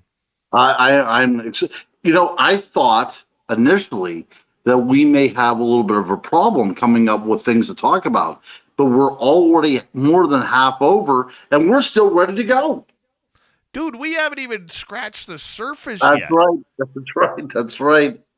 I love this topic that Amanda brought up here. Have you ever seen or heard of the Gugway? No. So, let me see here now. Apparently, this is a very violent Bigfoot type creature. Right. I'm trying to think of the origin for that. She's going to have to give us a little bit more of an update before. Again, I'm trying to think, is this even North American? Yeah. So I'll read off the description to you. Gugway is a term used for a type of alleged cryptid, a creature whose existence is not scientifically proven. Thank you, AI overview. It's often described as a variant of Bigfoot or Sasquatch, particularly in North American lore, and is known for being extremely aggressive. Some descriptions paint it as baboon-like, while others suggest more canine-like appearances, with a sagittal crest like that of some primates. Gugway is often depicted as highly aggressive, which is unusual for primates. Has a baboon-like face. It's ugly. It's a very ugly type creature. Yeah. So we have something in cryptozoology that we call the devil monkey. You've heard of this term before? No. And I think devil monkey. The same thing that you're talking about right there. So it's something that is much more monkey-like than ape-like, right? So and that's kind of like the colonial version of a Native American name. So, we as white people like to come in and we like to appropriate things. So we will go into a culture, take bits and pieces of things that we like, and throw the other stuff out. Kind of like when we were talking about Bigfoot earlier and throwing out the idea that it might be, a spiritual being and just stick with the more physical part of it, right? But the Gugway is kind of like this as well, too. So we come in and we get all of the more salacious parts of it, right? The violent aspects and everything. We call it a devil monkey. There's some sort of evil creature. But when we look at the archaeological record, guess what?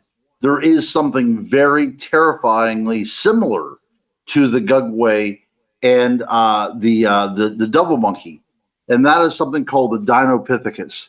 And Dave, if you want to take a look at that picture as well, too, if you want to look at one of those. So this was a large, believed to be extinct baboon creature, right? The Dinopithecus is the terrible ape, right? So it was one of these predatory creatures.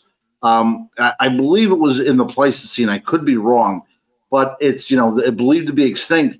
But the Gugway and the double monkey, this creature fits in perfectly. It aligns perfectly with the folklore of that creature. If that creature was a flesh and blood creature alive today, that's what it would be called, in my opinion. I love it. I do. Yeah. Let's go to another question. Let's go to Joe. Do portals make noise? In the woods here, he lives in California in the Sierra Nevadas. I heard a snapping noise like someone shaking one of those blue tarps. And then there was weird movement in the woods after that.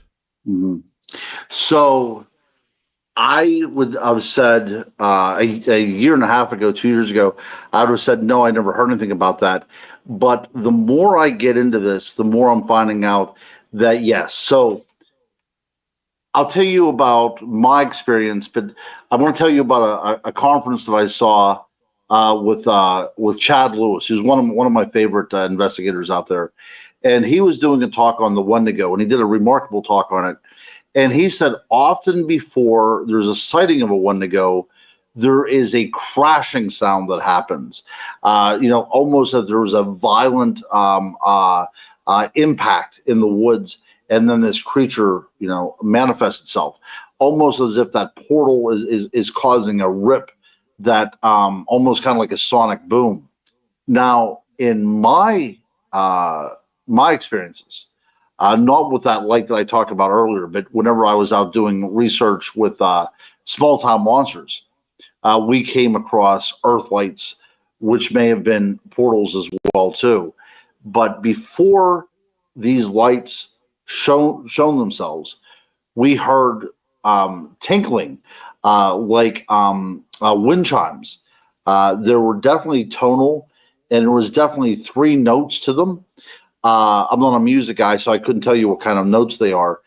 But before these lights radiated on, we definitely heard the precursor leading up to that was the sound of wind chimes in the middle of the woods with nobody around. 2 weeks ago, we had, once again, in the middle of the woods, nobody around, we had children. It sounded like children were playing all around us. The giggling, the laughing, the screaming. Yep. We're 30 miles into the forest, man. Yep. So these are the most unnerving things. You're a father. I'm a father. I've heard this before. I've never experienced that, but in my neck of the woods up in the Chestnut Ridge area here in Western Pennsylvania, we have a phenomenon called the whispers, where it sounds as if somebody is talking. And I was with my oldest son, Donovan, and we were 2 investigators in the woods as well too. And we thought that we stumbled upon a campfire, right? There was a fire in the woods, and we thought this is very, very odd. But people do things like that. So we made our way to where the fire was located, and lo and behold, when we get there, there is no fire whatsoever. There's no burning. There's no smoldering. There's no smoke. There's no smell. Nothing. The only thing that was in the area where that fire was a fallen tree. Okay. As we're sitting there trying to comprehend what may have happened, we hear, and again, this gives me the chills thinking about this. We hear the sound of 2 women having a conversation. Now, you couldn't hear what they said. Well, you couldn't hear what they say, but you could hear the cadence of their voices and the lyric of their voices in the middle of the woods, slowly moving to us, right? And these were women voices. There was no sound of any branches breaking or anything. It was just 2 disembodied voices coming at us very slowly and methodically through the woods that caused four grown men to run as fast as we could back to our car. So again, we have this light anomaly as well too. What we thought was a fire. We get to it, we find a fallen tree. Then as soon as we get to that fallen tree, we hear these sounds of voices. But Dave, I've heard people talking about the very alarming, experiences you described. Children, is one of those things where the sound of a child laughing is one of the most precious things to me, unless there's no children around, and then it becomes the most frightening thing you'd ever want to hear, right? So there are things going on out there that want to strike some sort of instinctual chord within us, right? Whether it wants to appear as if it is benign, like a child or an elderly woman, it kind of wants to lull us into a sense of, security or belief that nothing bad is going to happen. But what you felt and what I felt was almost as if this is a trap, right? We're being baited, and this is almost like in the guise of a decoy. But I think that I knew a little bit better than that, and I was glad that I ran away, because what would happen, Dave, if we stood there until these voices actually came upon us, right? Like, do we want to be there whenever this happens? And if we are there whenever this happens, what then becomes of us? These are questions in the paranormal world that I don't necessarily want to answer myself. I don't know if I want to answer them either, Guru. I really don't. I mean, you hearing disembodied voices where they're loud enough to hear, but not loud enough to make out what they are saying. Right. Look, you know the difference. If you spend time out in the forest or in wilderness or around campgrounds, you know the sound of how the campground voices can echo. You know where your campgrounds are located. Now, in my area, a lot of people RV. They'll take their RV into the middle of the forest and pack up, and they'll take the kids just to get away from society and have a good time. Okay? Usually, though, that's during hunting season and not during mosquito season, which we are in right now. But you could tell the difference in the sound when the sound is far away and it's echoing compared to when it's right around you. Without a doubt. Without a doubt. Hear it. And the problem is a lot of people who are skeptical about these type of happenings, and I'm going to sound insultive here, and I don't mean it that way, but most of them haven't even been in a forest before. Amen, brother. You may go to a park, like if you live in Vancouver, you may go to Stanley Park where there's a lot of trees and there's coyotes, and there's rabbits and squirrels and all that kind of thing. But you go into the depths of the forest where there is zero population, where you're lucky to see one vehicle drive by you all day because you're that much into timber, you know that it's not people. Right. Right. There was another anecdotal thing that happened as well, too. So, I used to be a teacher. For most of my adult life, I've been a teacher. And a group of fellow teachers wanted me to take them on a ghost hike, which I did, and told them all the local stories and stuff like that. But as it got dark, they were becoming rather frightened, so we decided to get out of there. And we ended up running out of the woods because, again, this is one of those things that gives you pause. And even talking about it kind of gives you that shock that you actually went through this. In the woods, there was sounds of laughter. Again, nobody else around. And the laughter became more almost maniacal until it kind of filled up all the sound that was in the forest, causing us to get out of there as quickly as we humanly could. Now, thinking about back that, and this was probably, 4 years ago, maybe, thinking about that, I still get very uneasy because I get, some laughter, that's something that's supposed to be a joyous thing, and you really shouldn't be frightened by that. But it was such a sound and it's such a pitch. It was as if like it was making fun of you or taunting you, and that to me was a very very frightening experience too. But oh my, yeah, not yeah. That's going to cause me not to sleep tonight. But yeah, so the bottom line is yes, we do hear noises out in the woods every now and then, don't we, Dave? Yeah, and it's intimidating, that's for sure.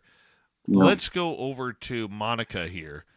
She's asking, Guru, do you think some of them, being the monsters you're chasing, could be skinwalkers?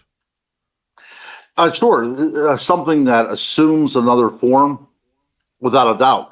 And I think that we call them skinwalkers, even though that is, the use of a Navajo term. So if we don't use that, particular tribal indigenous term, what we would use then is a shapeshifter or something, even the trickster you talked about earlier. And these appear in cultures around the world. Again, we talked about this earlier. So something that's able to assume a different shape and kind of trying to lure you in, just like we talked about previous to this. So I think the skinwalker is a catch-all phrase for different types of experiences that people have had. So whether the skinwalker is one kind of entity, or it's kind of, like I said, a catch-all for different types of attributes of an entity, that is probably the question that's yet to be answered. But I think that people, especially in Appalachia here, where I live, in the hinterlands here, we believe that there are skinwalkers out there and shapeshifters, and so the Native Americans see them as something completely different, almost as a witch or somebody that is more along the lines of like a werewolf, somebody that assumes a shape due to some sort of diabolical means. But I think the Appalachian definition of the skinwalker is much more entity-like, as if it is a being out in the woods, almost like a Bigfoot that's able to take on different forms and different shapes. Scary, isn't it? It is. Shape-shifting. I don't think we concentrate enough on the shape-shifting aspect of these creatures. That's right. And not only shape-shifting, but the assuming of different types of human patterns as well too. The laughing, the communications, the children talking, all this kind of stuff kind of falls into that as well too. And there are some harrowing stories out there of people that are camping, right? And you're camping and you'll yell out to your friend, hey John, I'm over here and stuff like that. And people will be later on gathered around a campfire and they hear their name being called from the woods, as if something had overheard the conversation and now using what they heard in order to communicate with you or have you come into their world or what have you. But that's a common element as well, especially in the Bigfoot community, where Bigfoot has been known to take on the to impersonate a person, the sound of a person. That's very, very frightening. Very true. We got 5 minutes to go here before we go to break at the top of the hour. Let's go to Big Dog. Guru, what has been your favorite experience? Wow, that is a question there. So favorite experience, I guess that has a connotation of it ending rather well, I suppose, right? That it has kind of a positive connotation. I would have to say it was whenever I was doing a ghost investigation for a YouTube station up at Hillview Manor in Newcastle, Pennsylvania, here in east north, the eastern part of the state here. And my daughter was with me, and we pull up to the facility, and somebody comes out and says, are you Ron Murphy? And I said, yes. And they said, good, because the Ovulus, the spirit box, had been asking for you all day. That's starting to get a little scary there. So we go into the investigation. My daughter is with me. My daughter Willow is with me. And strange things are starting to happen over the spirit box. It starts calling out my name. It starts calling out my daughter Willow's name. And eventually there's a child that comes across the spirit box, and it asks us if there's a door in the room. It said there was a door in the room. And lo and behold, we found out that there was indeed a door that was covered up. And I removed a few things, and the door was then exposed. And it asked if we would open up the door, and so I did. But then the voice of the child in the spirit box said it was afraid to go alone, and actually verbalized if my daughter Willow would go first, as if it needed some guidance. So my daughter goes to the door, and before this tugs at the strings, right? So my daughter goes to the door. All the lights on the REM pods and on the EMF detectors, everything is going off. It looks like a Christmas display in there, right? And this is on film too, by the way. So everything is going off. And then over the Ovulus, over the spirit box, this child's voice says, "I love you." And then all the lights go off and nothing happens again for the rest of the evening. So as far as favorite goes, and this is, the ghostly explanation, I guess you would say, did we allow an earthbound soul to now cross over and escape their prison that this place had become for them? I don't know, but that was the most positive paranormal experience that I've ever had. I don't like it when they call my name. Right. So, and that has happened to me in the woods as well too, right? A disembodied voice calling my name. That's only happened one time. So what happens whenever... Let's stop you right there for a second. Sure.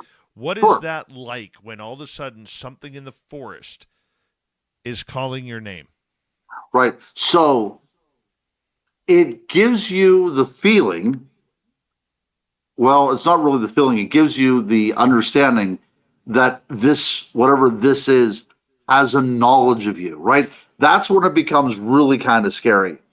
It's as if you're going into another world looking for them, yet they already know about you. See, that's what sends those electrical shivers down my spine, that they know my name and they might even know why I'm there. And the same thing with you. Like, they may know you intimately in a way that you cannot possibly understand, and you are out there trying to find out what they are, when in reality they know all about you already. Who would know about you, though? How would spirit be able to get to know you like that before you've even been there? Well, I'll tell you what. I have another story to tell you that is kind of spirit related and kind of Bigfoot related. And we'll wait 35 seconds. Yeah, we'll wait to the top 35 seconds. Kick it off. Yeah, well, it will take me longer than 35 seconds. So I will just give you a teaser, so all the people that are waiting for it will stick around for the last hour of our conversation. But it involves a rather omniscient Bigfoot encounter that I had. And like I said, we will talk about that at the top of the hour, Dave, if that's okay. But it will raise a lot of questions, I think, and it will probably give us something to talk about for a while. But I urge more questions to come, because you guys are fantastic. And also, I learned from your audience as well, too. And I'd like to hear their story. Hold right there, Guru. We got the Guru for another hour on Spaced Out Radio next. You're listening to Spaced Out Radio with your host, Dave Scott.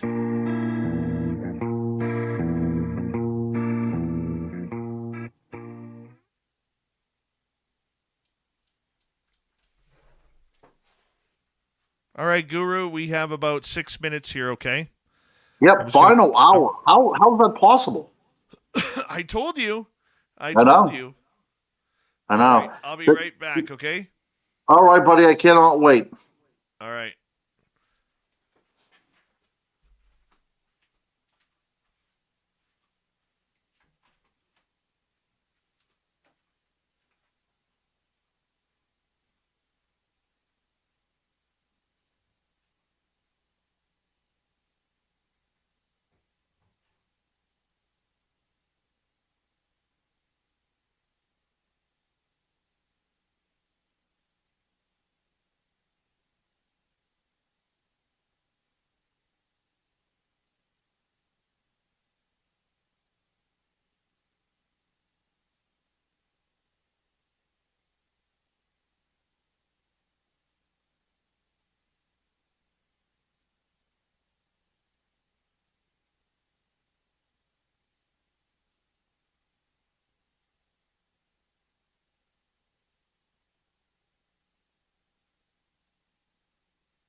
All right, I am back. Let's bring Guru back. All Hi, righty. Adventures with Beth. How you doing, Guru? Good, good, good.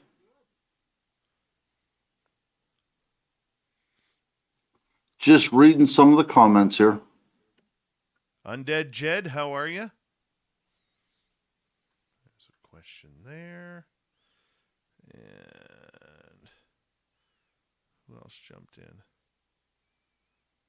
Oh, T-Bone again. Thank you very much, T-Bone. That's a hat trick for you, buddy. Thank you. Appreciate that. I hope they're enjoying the show. I truly do. Like I said, I love to be on here, and I wish that my busy life could afford me to be on here more often because I truly like visiting with you guys.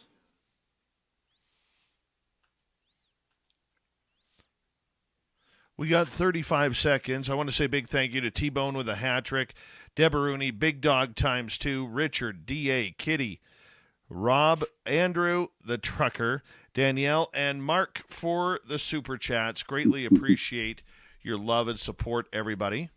Thank you very, very much. Don't forget you can shop at our Spaced Out Radio store. We do not have ugly swag. And this weekend, Sweet Robbie G will be in the hot seat for After Hours, Saturday and Sunday night. So make sure you check it on out. Here we go.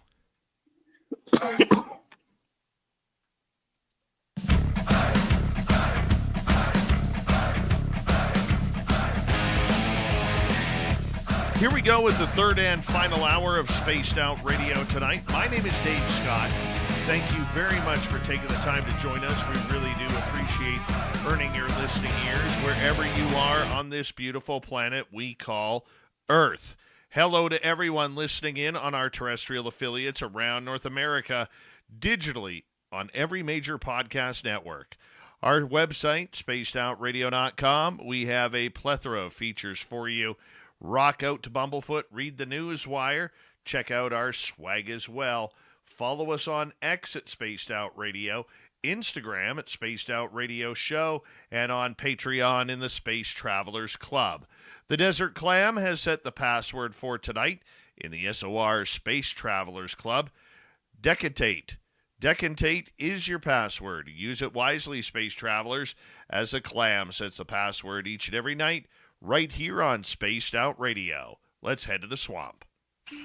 Hello and welcome to Spaced Out Radio's Swamp. I'm Swamp Dweller, and tonight I'm going to take you on a mystic journey of the unknown, sharing tales of monsters, legends, and nightmares. Welcome to the Spaced Out Radio Swamp. When I was 8, maybe even 7, I had a disturbing encounter with some creature or entity. I lived in the Appalachian mountain range of Pennsylvania. It was November, around when daylight saving time occurred. I remember it was supposed to be a school day, but since the snow was so heavy, the buses were not able to drive out in the morning, so school was canceled for a snow day. I was so excited to spend the rest of the day outside in the snow. We had an acre of property, going quite far back into the woods. I was walking deep into the forest to a small frozen pond past my property line. Suddenly, the woods were dead silent. No birds, no wildlife scurrying around, absolutely nothing. I remember thinking it was strange, but kept walking. I really wanted to make it to the pond. I should have turned right then and there, but I was just a naive little kid. After I reached the pond, everything was still completely silent, and the hairs on the back of my neck felt like they were rising. I started to feel frightened, but I didn't exactly know why. I felt like something bad was going to happen to me if I didn't leave at that exact moment, so I decided to run back home. As I arrived back at my yard, I realized it was so late. The sun was setting. My mom was running outside asking where I was literally all day. And to never disappear ever like that again. Nothing of this ever made sense to me. I had only been outside for about 20 minutes. I left my house with my snow gear on at around 10 a.m., right after getting the snow day call. It was almost 8 p.m., meaning I had been gone for around 10 hours. I have no idea how I'd been gone for such a long amount of time. I remember only being out there for just a few minutes. I don't know if this was some sort of creature encounter, I've heard of a lot of lost time being attributed to being hypnotized or just being in the presence of these skinwalkers or wendigo-type creatures. Has anyone else ever had this happen to them? Was it some type of creature? I didn't see anything while there at all. I don't think I lost track of time, and I definitely didn't fall and hit my head or anything. What do you think happened? Please let me know in the comments below. Thank you, Swamp Dweller, for another creepy story. If you want more just like that, head on over to YouTube, type in Swamp Dweller, ring that bell, hit subscribe, and you can hear thousands of stories just like that. All right, we got the guru here, crypto guru Ronald Murphy. We're taking him till the top of the hour. It's rare that we have a guest for the entire show, but the guru is one of those guys who is just worth it. You can find all of his books on every major online store like Amazon, Barnes & Noble, under Ronald L. Murphy Jr. Around here, he's known around these parts as the Crypto Guru. Guru, welcome back. Hey, thank you so much, Dave. Though it has flown by, hasn't it? We're here for another 45 minutes and change together, but it has flown past. Now, I do want to ask you a question that'll be at the top of the hour. There was somebody on there that right before the top of the hour that said about their research, they heard the sounds of whispers from females. And I would love to get their contact information, whether you want to, give them my email number or my email or whatever, because I would like to follow up with that person. And I don't know where it's at. I'll have to look back through this whenever we get off tonight. But I would like to follow up with that person too, because she even had a name for it, which I'd never heard of before. What is your email? And I'll type it into our chat room for the person. Oh, sure. So it's Ronald, and then the middle initial L, and then Murphy, Jr. So Ronald L. Murphy Jr. at yahoo.com. All right. I put that in the chat room for our listener who put that up. Yeah, so it's you can like me on Facebook or whatever, friend me on Facebook or whatever. But if you really want to get into a conversation, feel free to email me. If you agree with the things I say, that's great. If you don't, that's how we all learn. So have an intelligent debate or whatever like that would be great as well too. But I'm really interested in other people's research. So the one lady on there that talked about this sewing circle idea, whenever there's more than one sounding elderly voice, I would like to follow up with you more on those particular encounters. I love it. I love it. Yeah, I do now, too. Beth made a comment in our chat room, and I want to pass this to you because I thought it was important. She goes, I don't need to hunt cryptids. They come to me. Why me? Okay, so Dave, this is a perfect setup. You could not have designed this any better, because this is what I want to talk to you about, this very unique Bigfoot encounter I had. And it also kind of piggybacks on the thing that just happened about that story that you just played. So again, I'm in the far reaches of Appalachia as it comes. Whenever people think of Appalachia, they think of like Kentucky and Tennessee and West Virginia, but parts of Pennsylvania is in that Appalachian region as well too, and I fall firmly within those boundaries.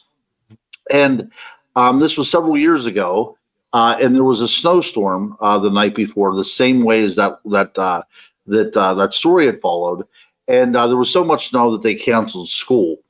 Now, back then, I smoked cigarettes, which I have been off now for 2 years, and I feel much better not smoking.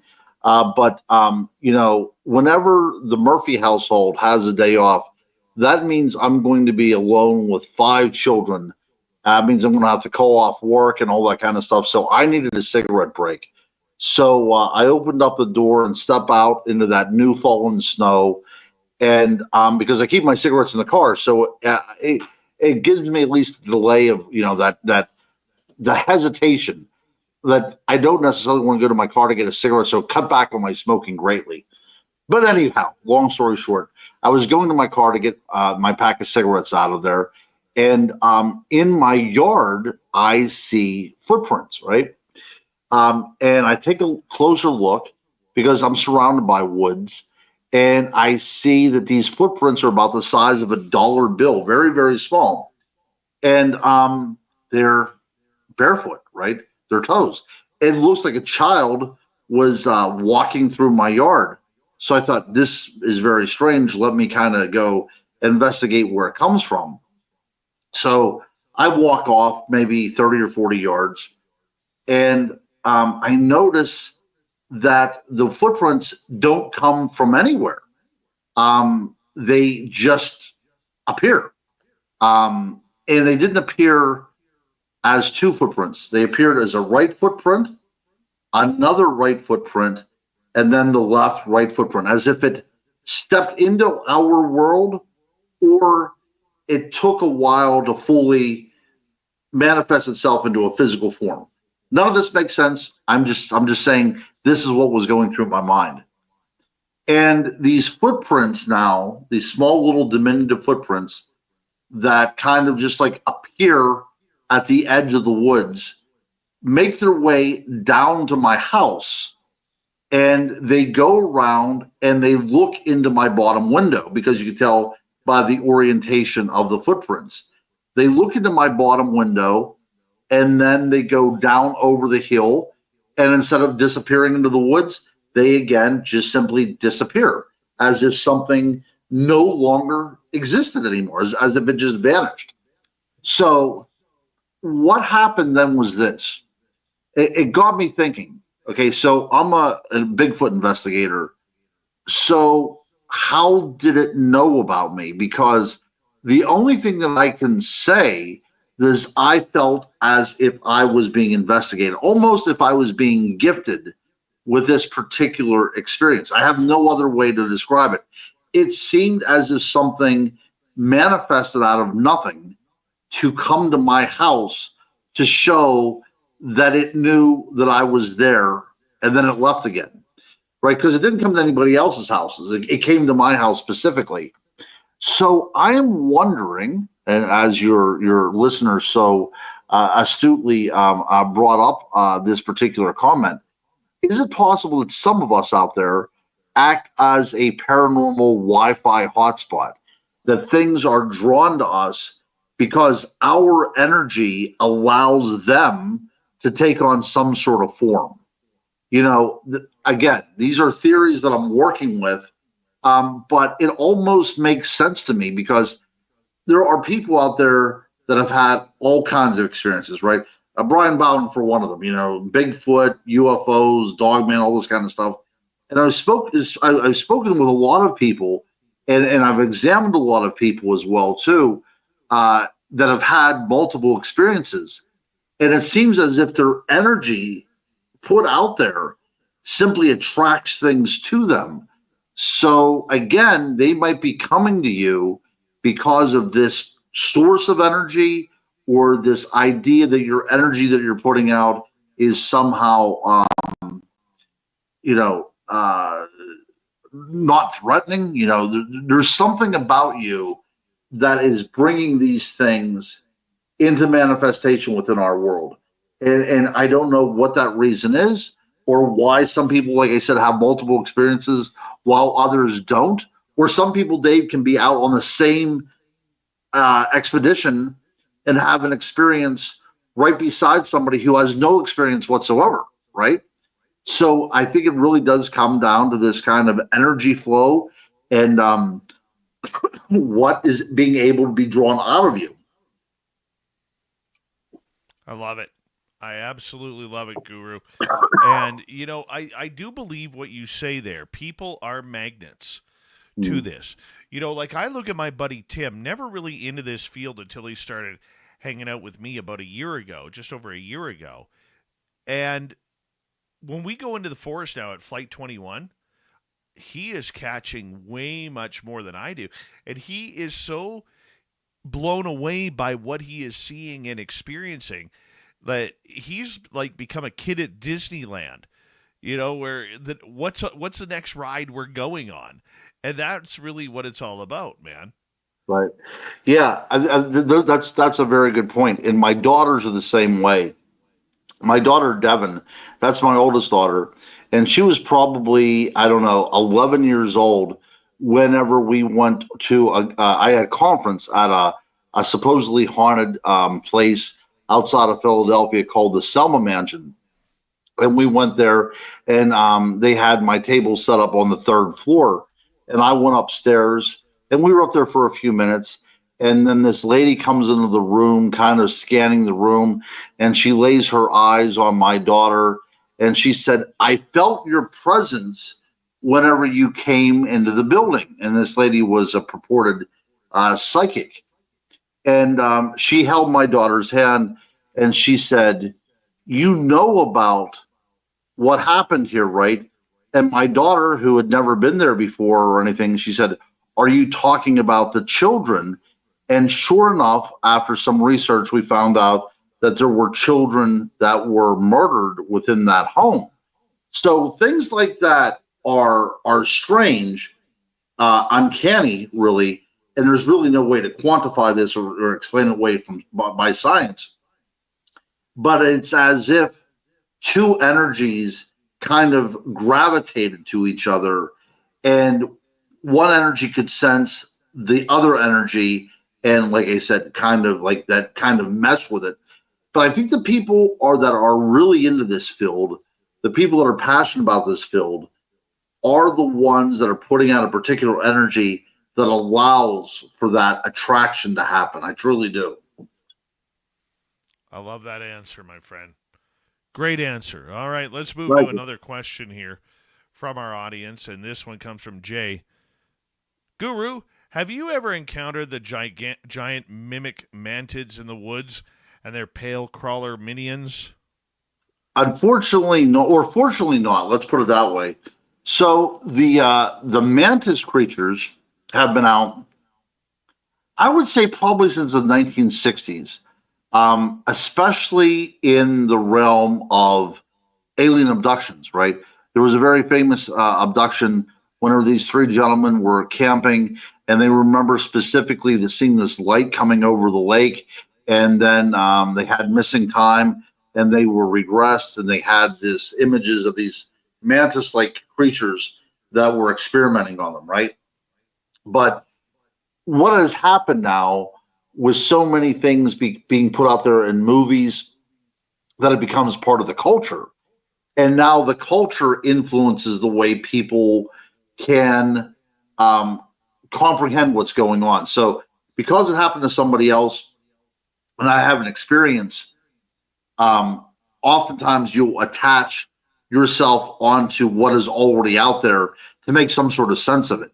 So from an extraterrestrial encounter, it becomes almost a cryptid with these giant mantises, or these, the pell crawlers, or you have the Fresno night crawlers out there as well too, which is kind of like the new kids on the block, right? They were very rarely, if at all, mentioned in any kind of folklore. They're not a part of any kind of indigenous culture whatsoever. So it seems like they come out of nowhere.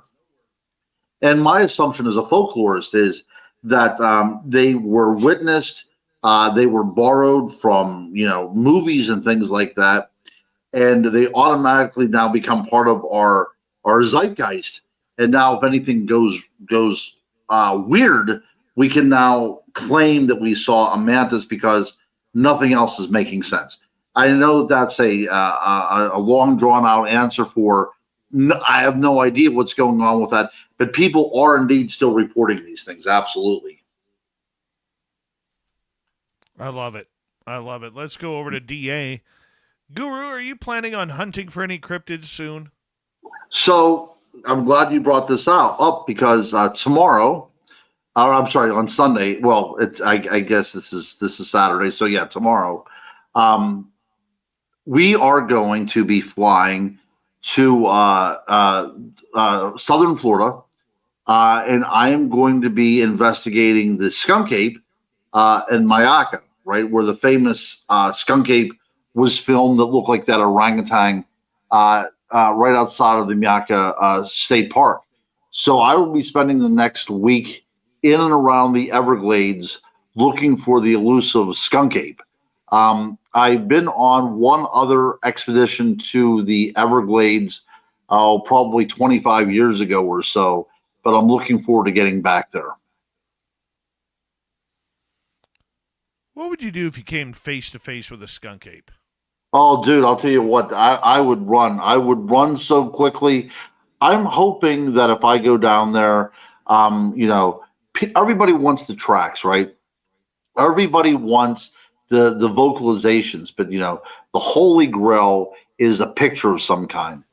But I'll tell you, so as much as I'm intrigued by these things, there's also that level, and we've come full circle talking about this at the very beginning, back there at the beginning of the show. There's still a bit of fear and trepidation in all this as well.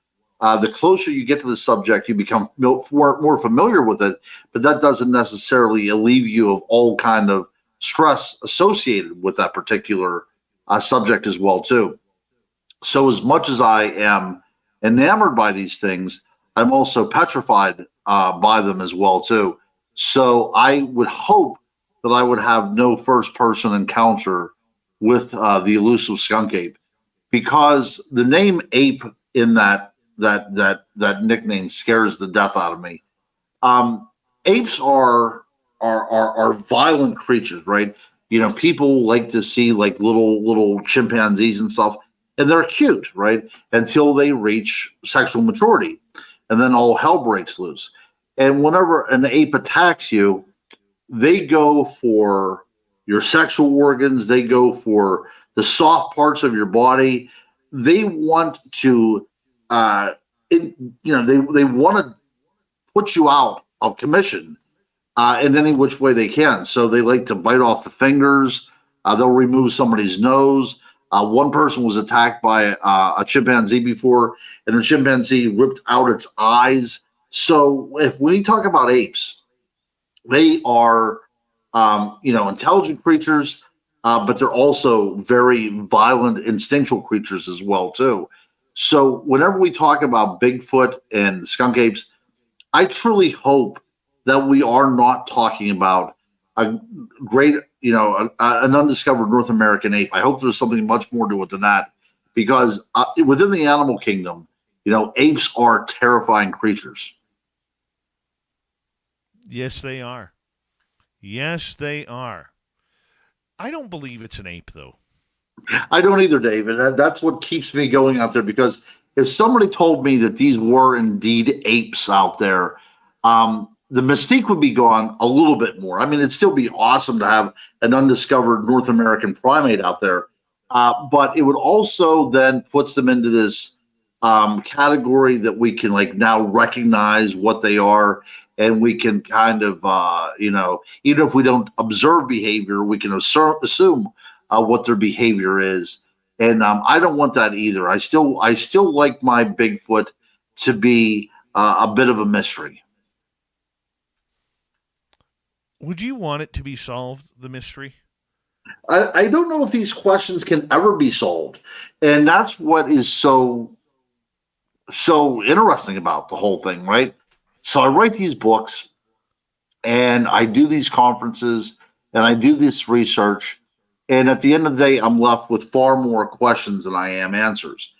Even whenever you go through the historical record, when you go through the anthropological record, whenever you go through the archaeological record and the fossil record and everything, it informs you that the world is a strange place, and it's always been a strange place, right?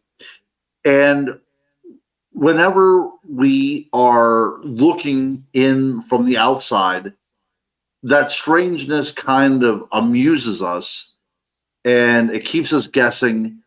And like I said, we need that, right? So we need that for ourselves, and they almost need that too. The cryptids need that too, to keep them alive and functional as part of our collective nightmares, if this makes any sense. I said this before, that these things are entwined, embroidered within our DNA, right? We understand them, and they understand us. But yet, I hope the mystery is never solved. We got the guru till the top of the hour on SOR. This is Spaced Out Radio, and your host, Dave Scott.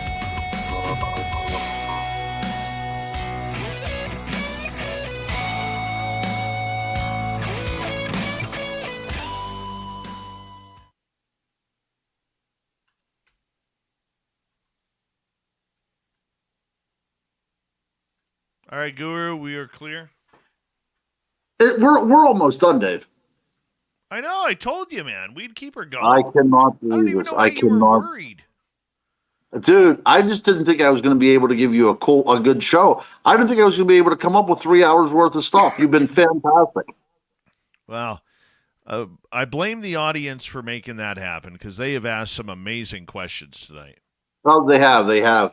But for you to do this, every day, and to keep it current and pertinent, that's a Herculean task that I could never undertake. So again, I bow to you, my friend. Appreciate that. Appreciate that. I hope you have some luck, though, my friend. Yeah, I'm looking forward to it. I'm taking my 2 boys with me, and I'm looking forward to my trip with them, spending some time with them, and being out in a very alien environment. Like I said, it's been a long time since I've been to the Everglades, and I asked, like I said, I asked Brian. I said, Brian, let's do this, buddy.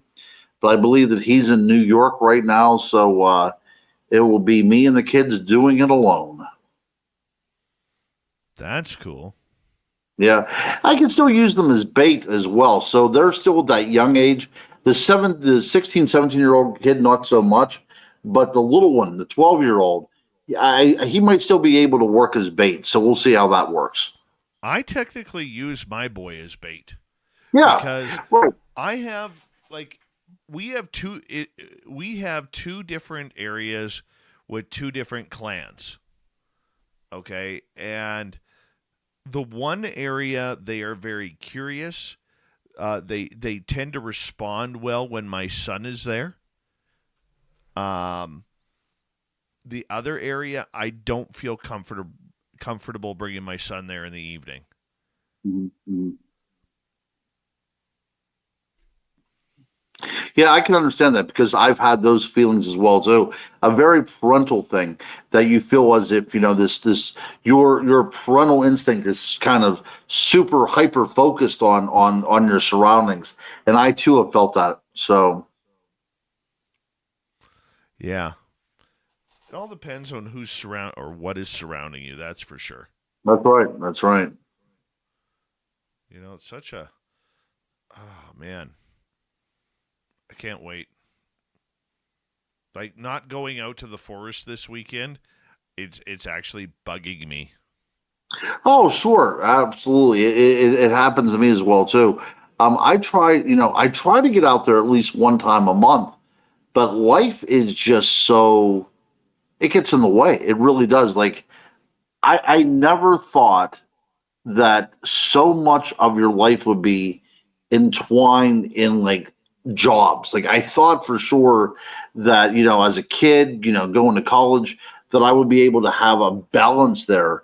But everything has just been so directed in making an income to the point that everything else is excluded. But I'm trying to make more time this summer to get back to who I am, because I was very afraid of losing myself in all this. And, I don't want that to ever happen. Me either, man. Me either. I just got my son shooting last week, practicing with a 22 pointy stick. Nice. And he did so well. Oh, good. Yeah, that's a proud dad moment. What kind of gun do you use? I have 6 guns. Oh, okay. I have 4 guns and 2 shotguns. Okay. I just inherited my grandfather's shotgun. So very cool. I'm saving that for hunting season. There you go. Yep. My dad always swore by a 308, and that's what I used. I actually used his gun. 308 is supposed to be the caliber that would handle any animal in North America. Yeah. So I like to do that. Yeah. 30-06 will as well. Oh yeah, absolutely, Yeah, absolutely. I have a 30-06. I'm not a good shot with it though. Mm. I think I got to get my glasses my prescription renewed because Mhm. I realized today I hadn't had an eye appointment in 5 years. Oh yeah, that's a little long. That's a little long. Yeah. All right, Guru, we got like 10 seconds. So thank you to all of our super chatters tonight. We really appreciate it, including Deborah Rooney. We love you all. Thank you very much. Here we go with the final half hour.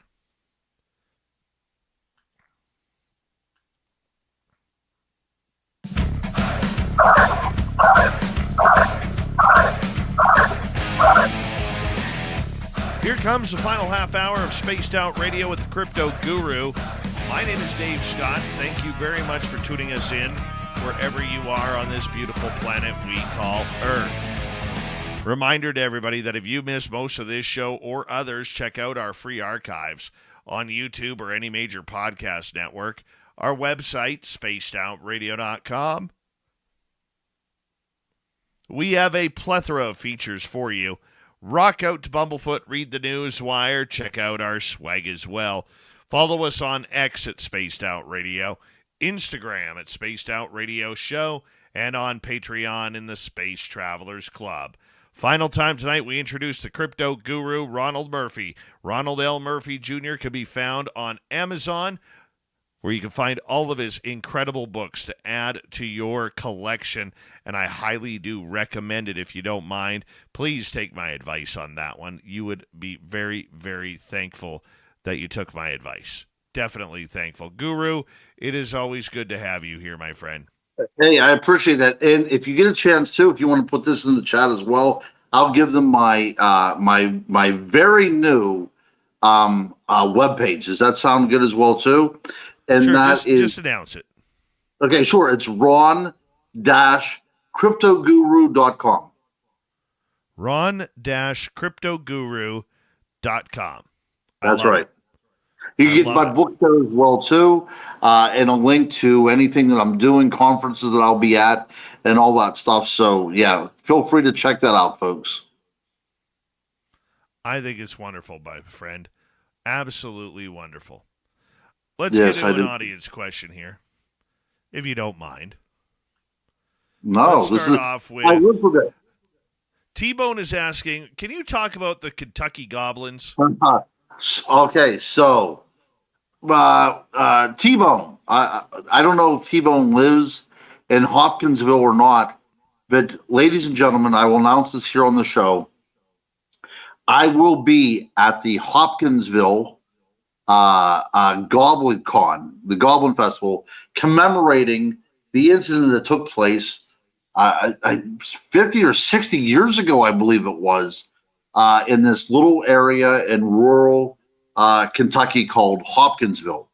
So people were gathered around playing cards, little family get together, when all of a sudden they see lights in the sky. And they start seeing things coming up to their homes. They describe them as like floating metallic creatures. They shoot at them like humans tend to do, and they seem to disappear whenever they're shot. And they eventually call the police, and the police investigate and everything like that. And of course, nothing is found. But there have been some suggestions that these were escaped apes or escaped monkeys, what have you. So at the end of the day, what we're left with is a few eyewitness accounts of strange light anomalies in the sky, followed up by entities that seemed otherworldly, right?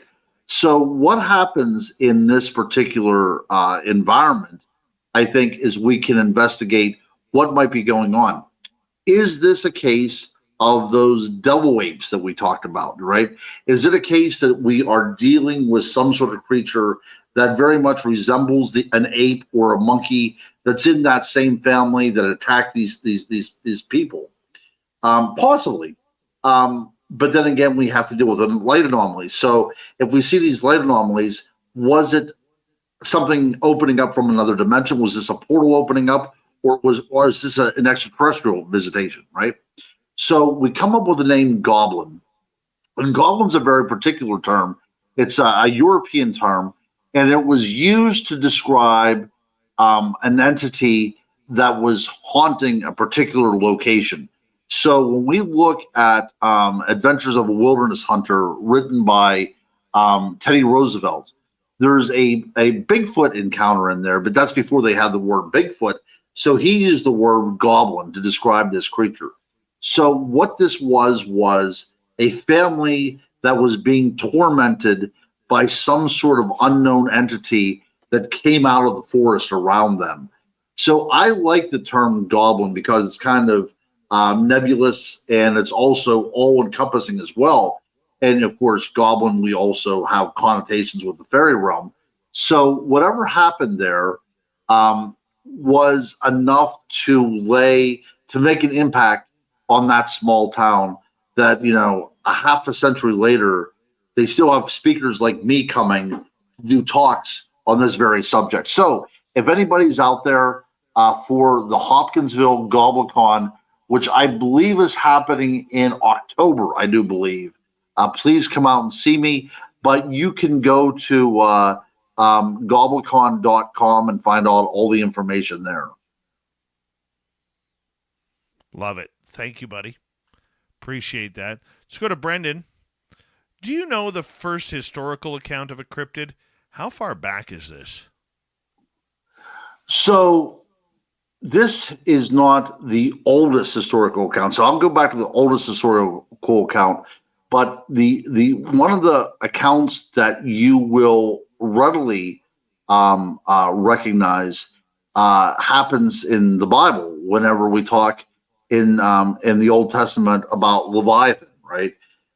This beast that was a large, monstrous, creature that existed in the water, very much like a sea serpent. And then we have the behemoth as well too, which seems to be representative of maybe a dinosaur. It's hard to really kind of decipher what's going on.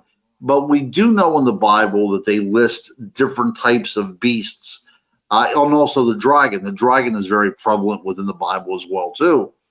So we have within our Judeo-Christian culture this idea that there are, I guess, uncatalogued creatures out there, at least to our science, because if you would look at, the Semitic tribes that were coming together in order to form the Old Testament, they already gave names to this thing. Like I said, Behemoth and Leviathan as well. So we have that. But this was all coming together maybe around the time of David, maybe a little bit more. So we're talking about 3,000 years ago, probably, is the earliest type that this will come into play. But we can go back nearly 5,000 years ago, the Epic of Gilgamesh.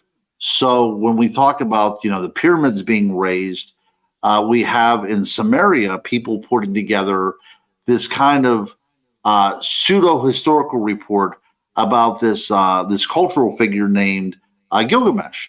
And in the Epic of Gilgamesh, we encounter a being called Enkidu, which is described as humanoid, bipedal, covered in hair, and it runs with the antelope, and it drinks from the streams in the forest, and it very much like a Bigfoot encounter.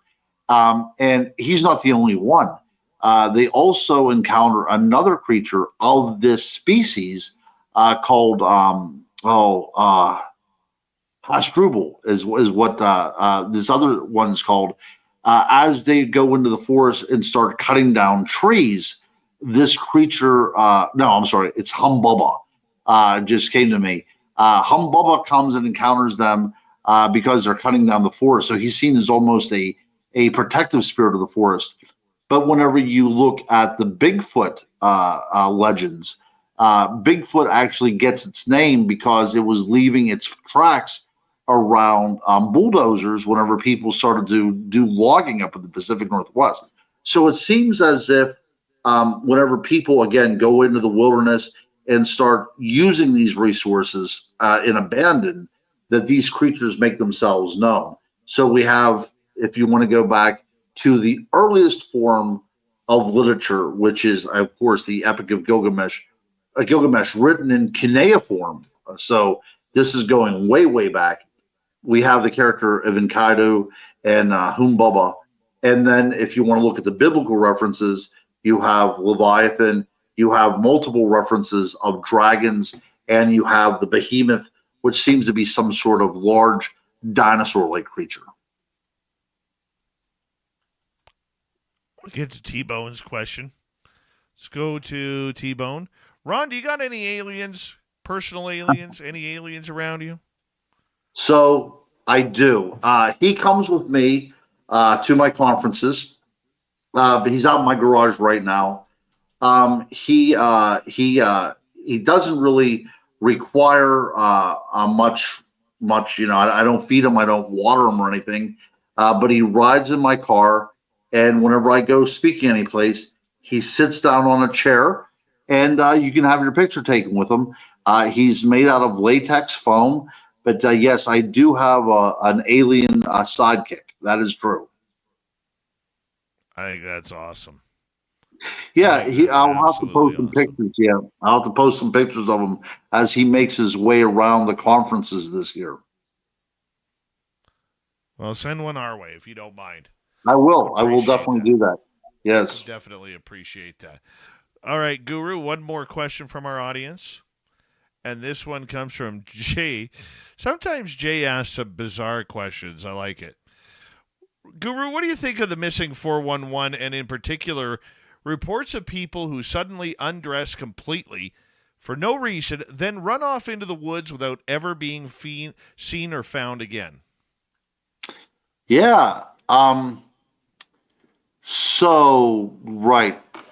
So I guess whenever we look at these reports, how much of that is actually paranormal related? Because there are people that can have psychosis that have such a separation between reality and what's going on in their mind, that they kind of like go native, as it were, and they leave this world behind and go into the woods, and I'm sure, succumb very quickly to the elements.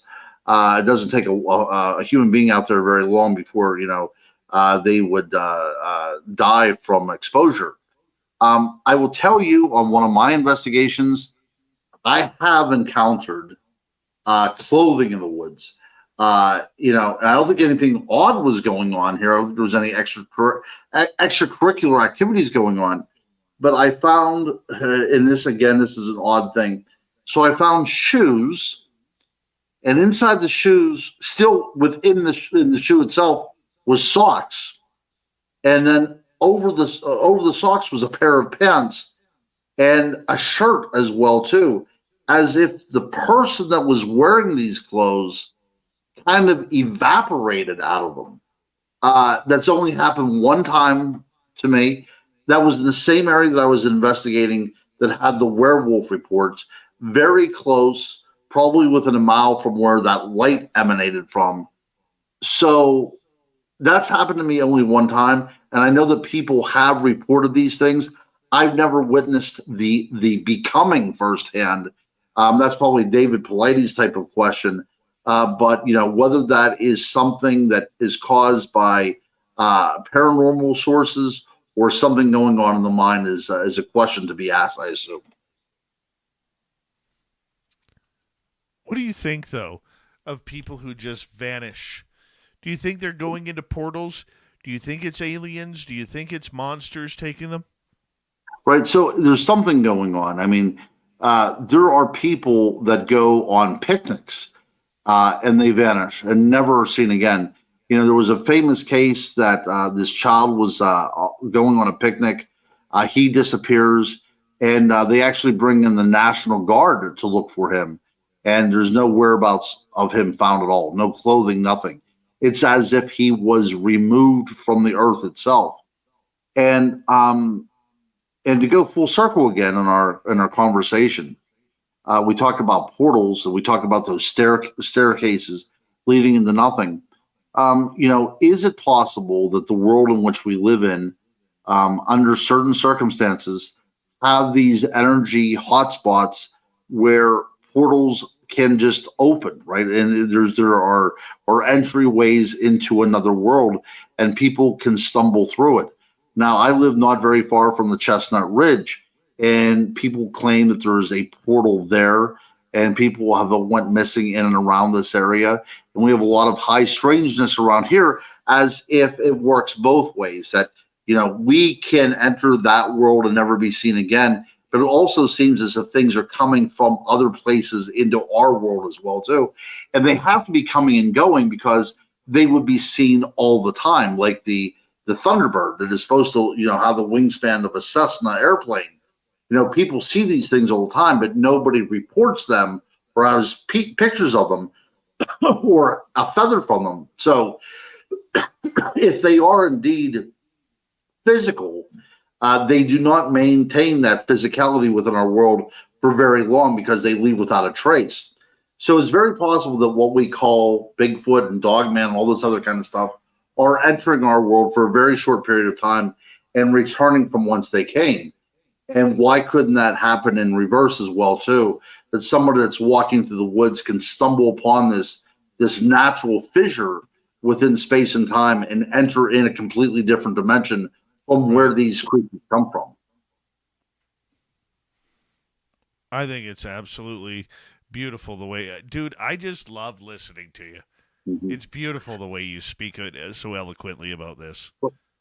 It's the questions, my friend. So like I said, I appreciate all of your flattering comments and things, but you have to understand that if I was here all by myself, I would have nothing to say and nobody would be listening. It's the Dave Scott experience that brings this out of me, and it's the great questions from your viewers.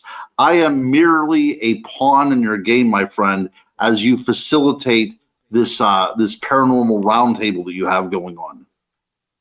I love it, my man. And we're going to continue that as we speak. We got about 4.5 minutes left with you tonight, Guru, in a show that has flown on by. It has. Yeah. I was a little afraid. I worked today, got off work, and I thought, I'm going to be tired. I'm not going to have anything to say. My voice isn't going to be able to continue. But I thoroughly enjoyed everything about this, and I was happy to do the entire 3 hours. Well, let's get to a question from Mel WD40, who's asking, Guru, what do you think's on the other side of a portal? So what I tend to think is on the other side of the portal is the world of the other, right? So this is our world, and what's on their other side is their world, whatever that world may be. Is it a duplicate of this world where it's inhabited by these beings, or is it something completely different, or is it something out of space and time, completely out of rhythm with the world? Like, is it something so alien to us that we could not even comprehend, or maybe even physics doesn't exist in the same way that we know it to exist? So all that stuff being said, that's the reason I don't want to fall into one.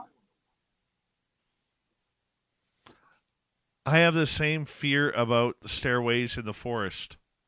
Absolutely, right. They're beckoning you to come in, right? We know it's a trap. But whenever we see a stairway, we instinctually want to climb it, right? That's just the way we feel. But there shouldn't be a stairway in the woods. That's right.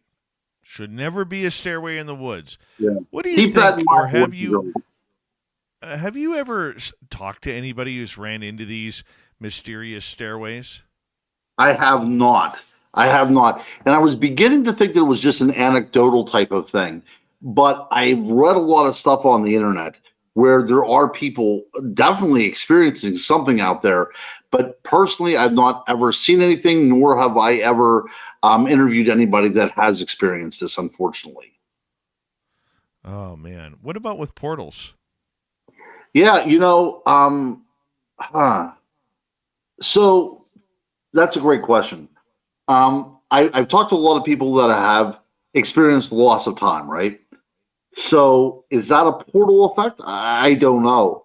but I've never spoken to anybody that has experienced something where they went to another world and it was inhabited by like Bigfoot creatures. I've never had that happen.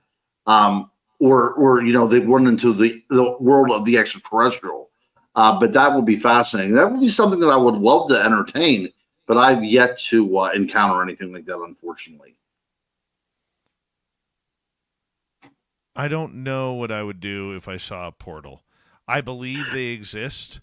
I believe they are out there. I believe they are happening. Do I think I may have been in an area with some? Yes, I do. But Sure. I really don't know what I would do if I actually entered one. Yeah, and that's why I think that these questions are better left unanswered, because I don't want to be the first person to enter one of those things. Whenever we were experiencing these big balls of light and all this stuff, one of them about the size of a basketball approached somebody, and he said it was so close he could reach out and touch it. And I asked him, I said, "What do you think would have happened if you would have touched it?" And his eyes got real big and his face went white. Because what would have happened? That's the whole thing. Is we experience these things, but what happens whenever we make physical contact with these things? I mean, they might never be seen again. People might experience these things all the time, and they are whisked away. And that's what we call, the 411 and stuff, the missing people out there, because people do vanish all the time. So where are they going to? That I have no idea. Guru, tell us where everybody can find your books, man. All right, so you can go, as I said, ron-cryptoguru.com is my website. You can find me on Amazon. Walmart carries some of my books as well, too, so you can order those at the store or online. Goodreads, Barnes & Noble, all those places have these books. And I have some new books coming up. I wrote Lights in the Mist, published by Small Town Monsters, and you can get that on their website, smalltownmonsters.com, as well as Amazon. And it's about my experiences with these earth lights. I also have the Frugal Family Guide to Ghost Hunting in Gettysburg, which I hope to get. And I have a book called The Swamp that's coming out in August. Thank you, Guru, as we say goodnight to the Crypto Guru. And hello to Mr. Braun Bumblefoot Thal. Rocking in the background with Little Brother is watching. Bumblefoot is the official music of Spaced Out Radio, rocking us in and out of every single show. Get your horns up for the guitar god himself. Special thanks to everybody listening in at work, at home, in your cars, wherever you may be. Thank you to everyone in our chat rooms tonight. YouTube, Twitch, LGAP, Facebook, Spreaker, LinkedIn, the Space Travelers Club, and on X at Spaced Out Radio. Remember, this show is copyright by Spaced Out Radio and SOR Media Ventures Limited. Thank you so much for choosing to share your evening with us, because together, my friends, we own the night. Mr. Bumblefoot, we need a favor. We need you to take us home.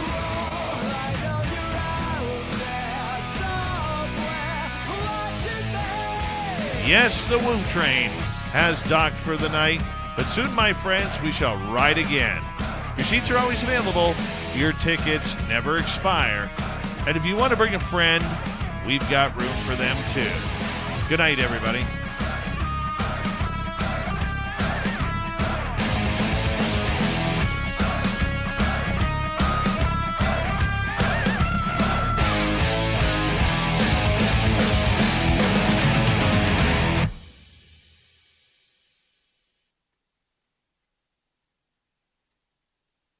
I knew you guys would love some Guru time.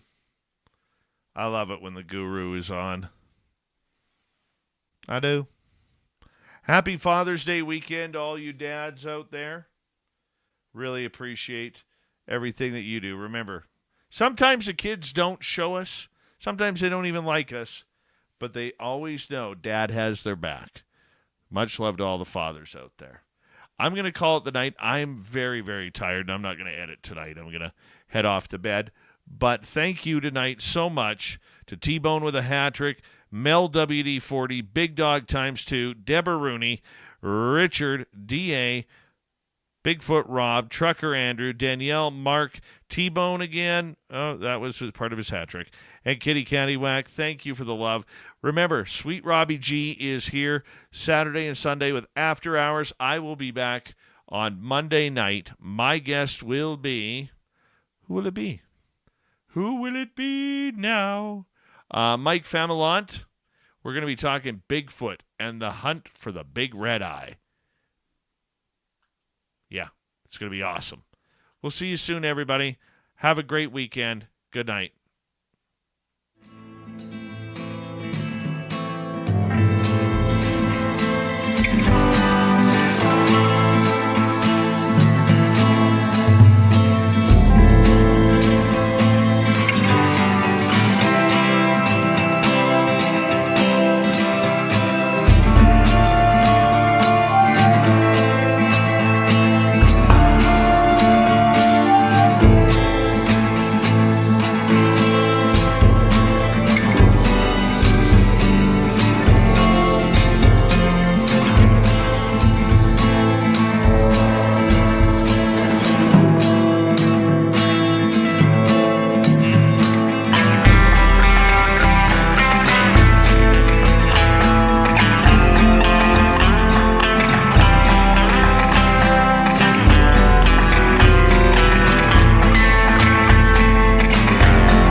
Stay healthy, my friend. You too.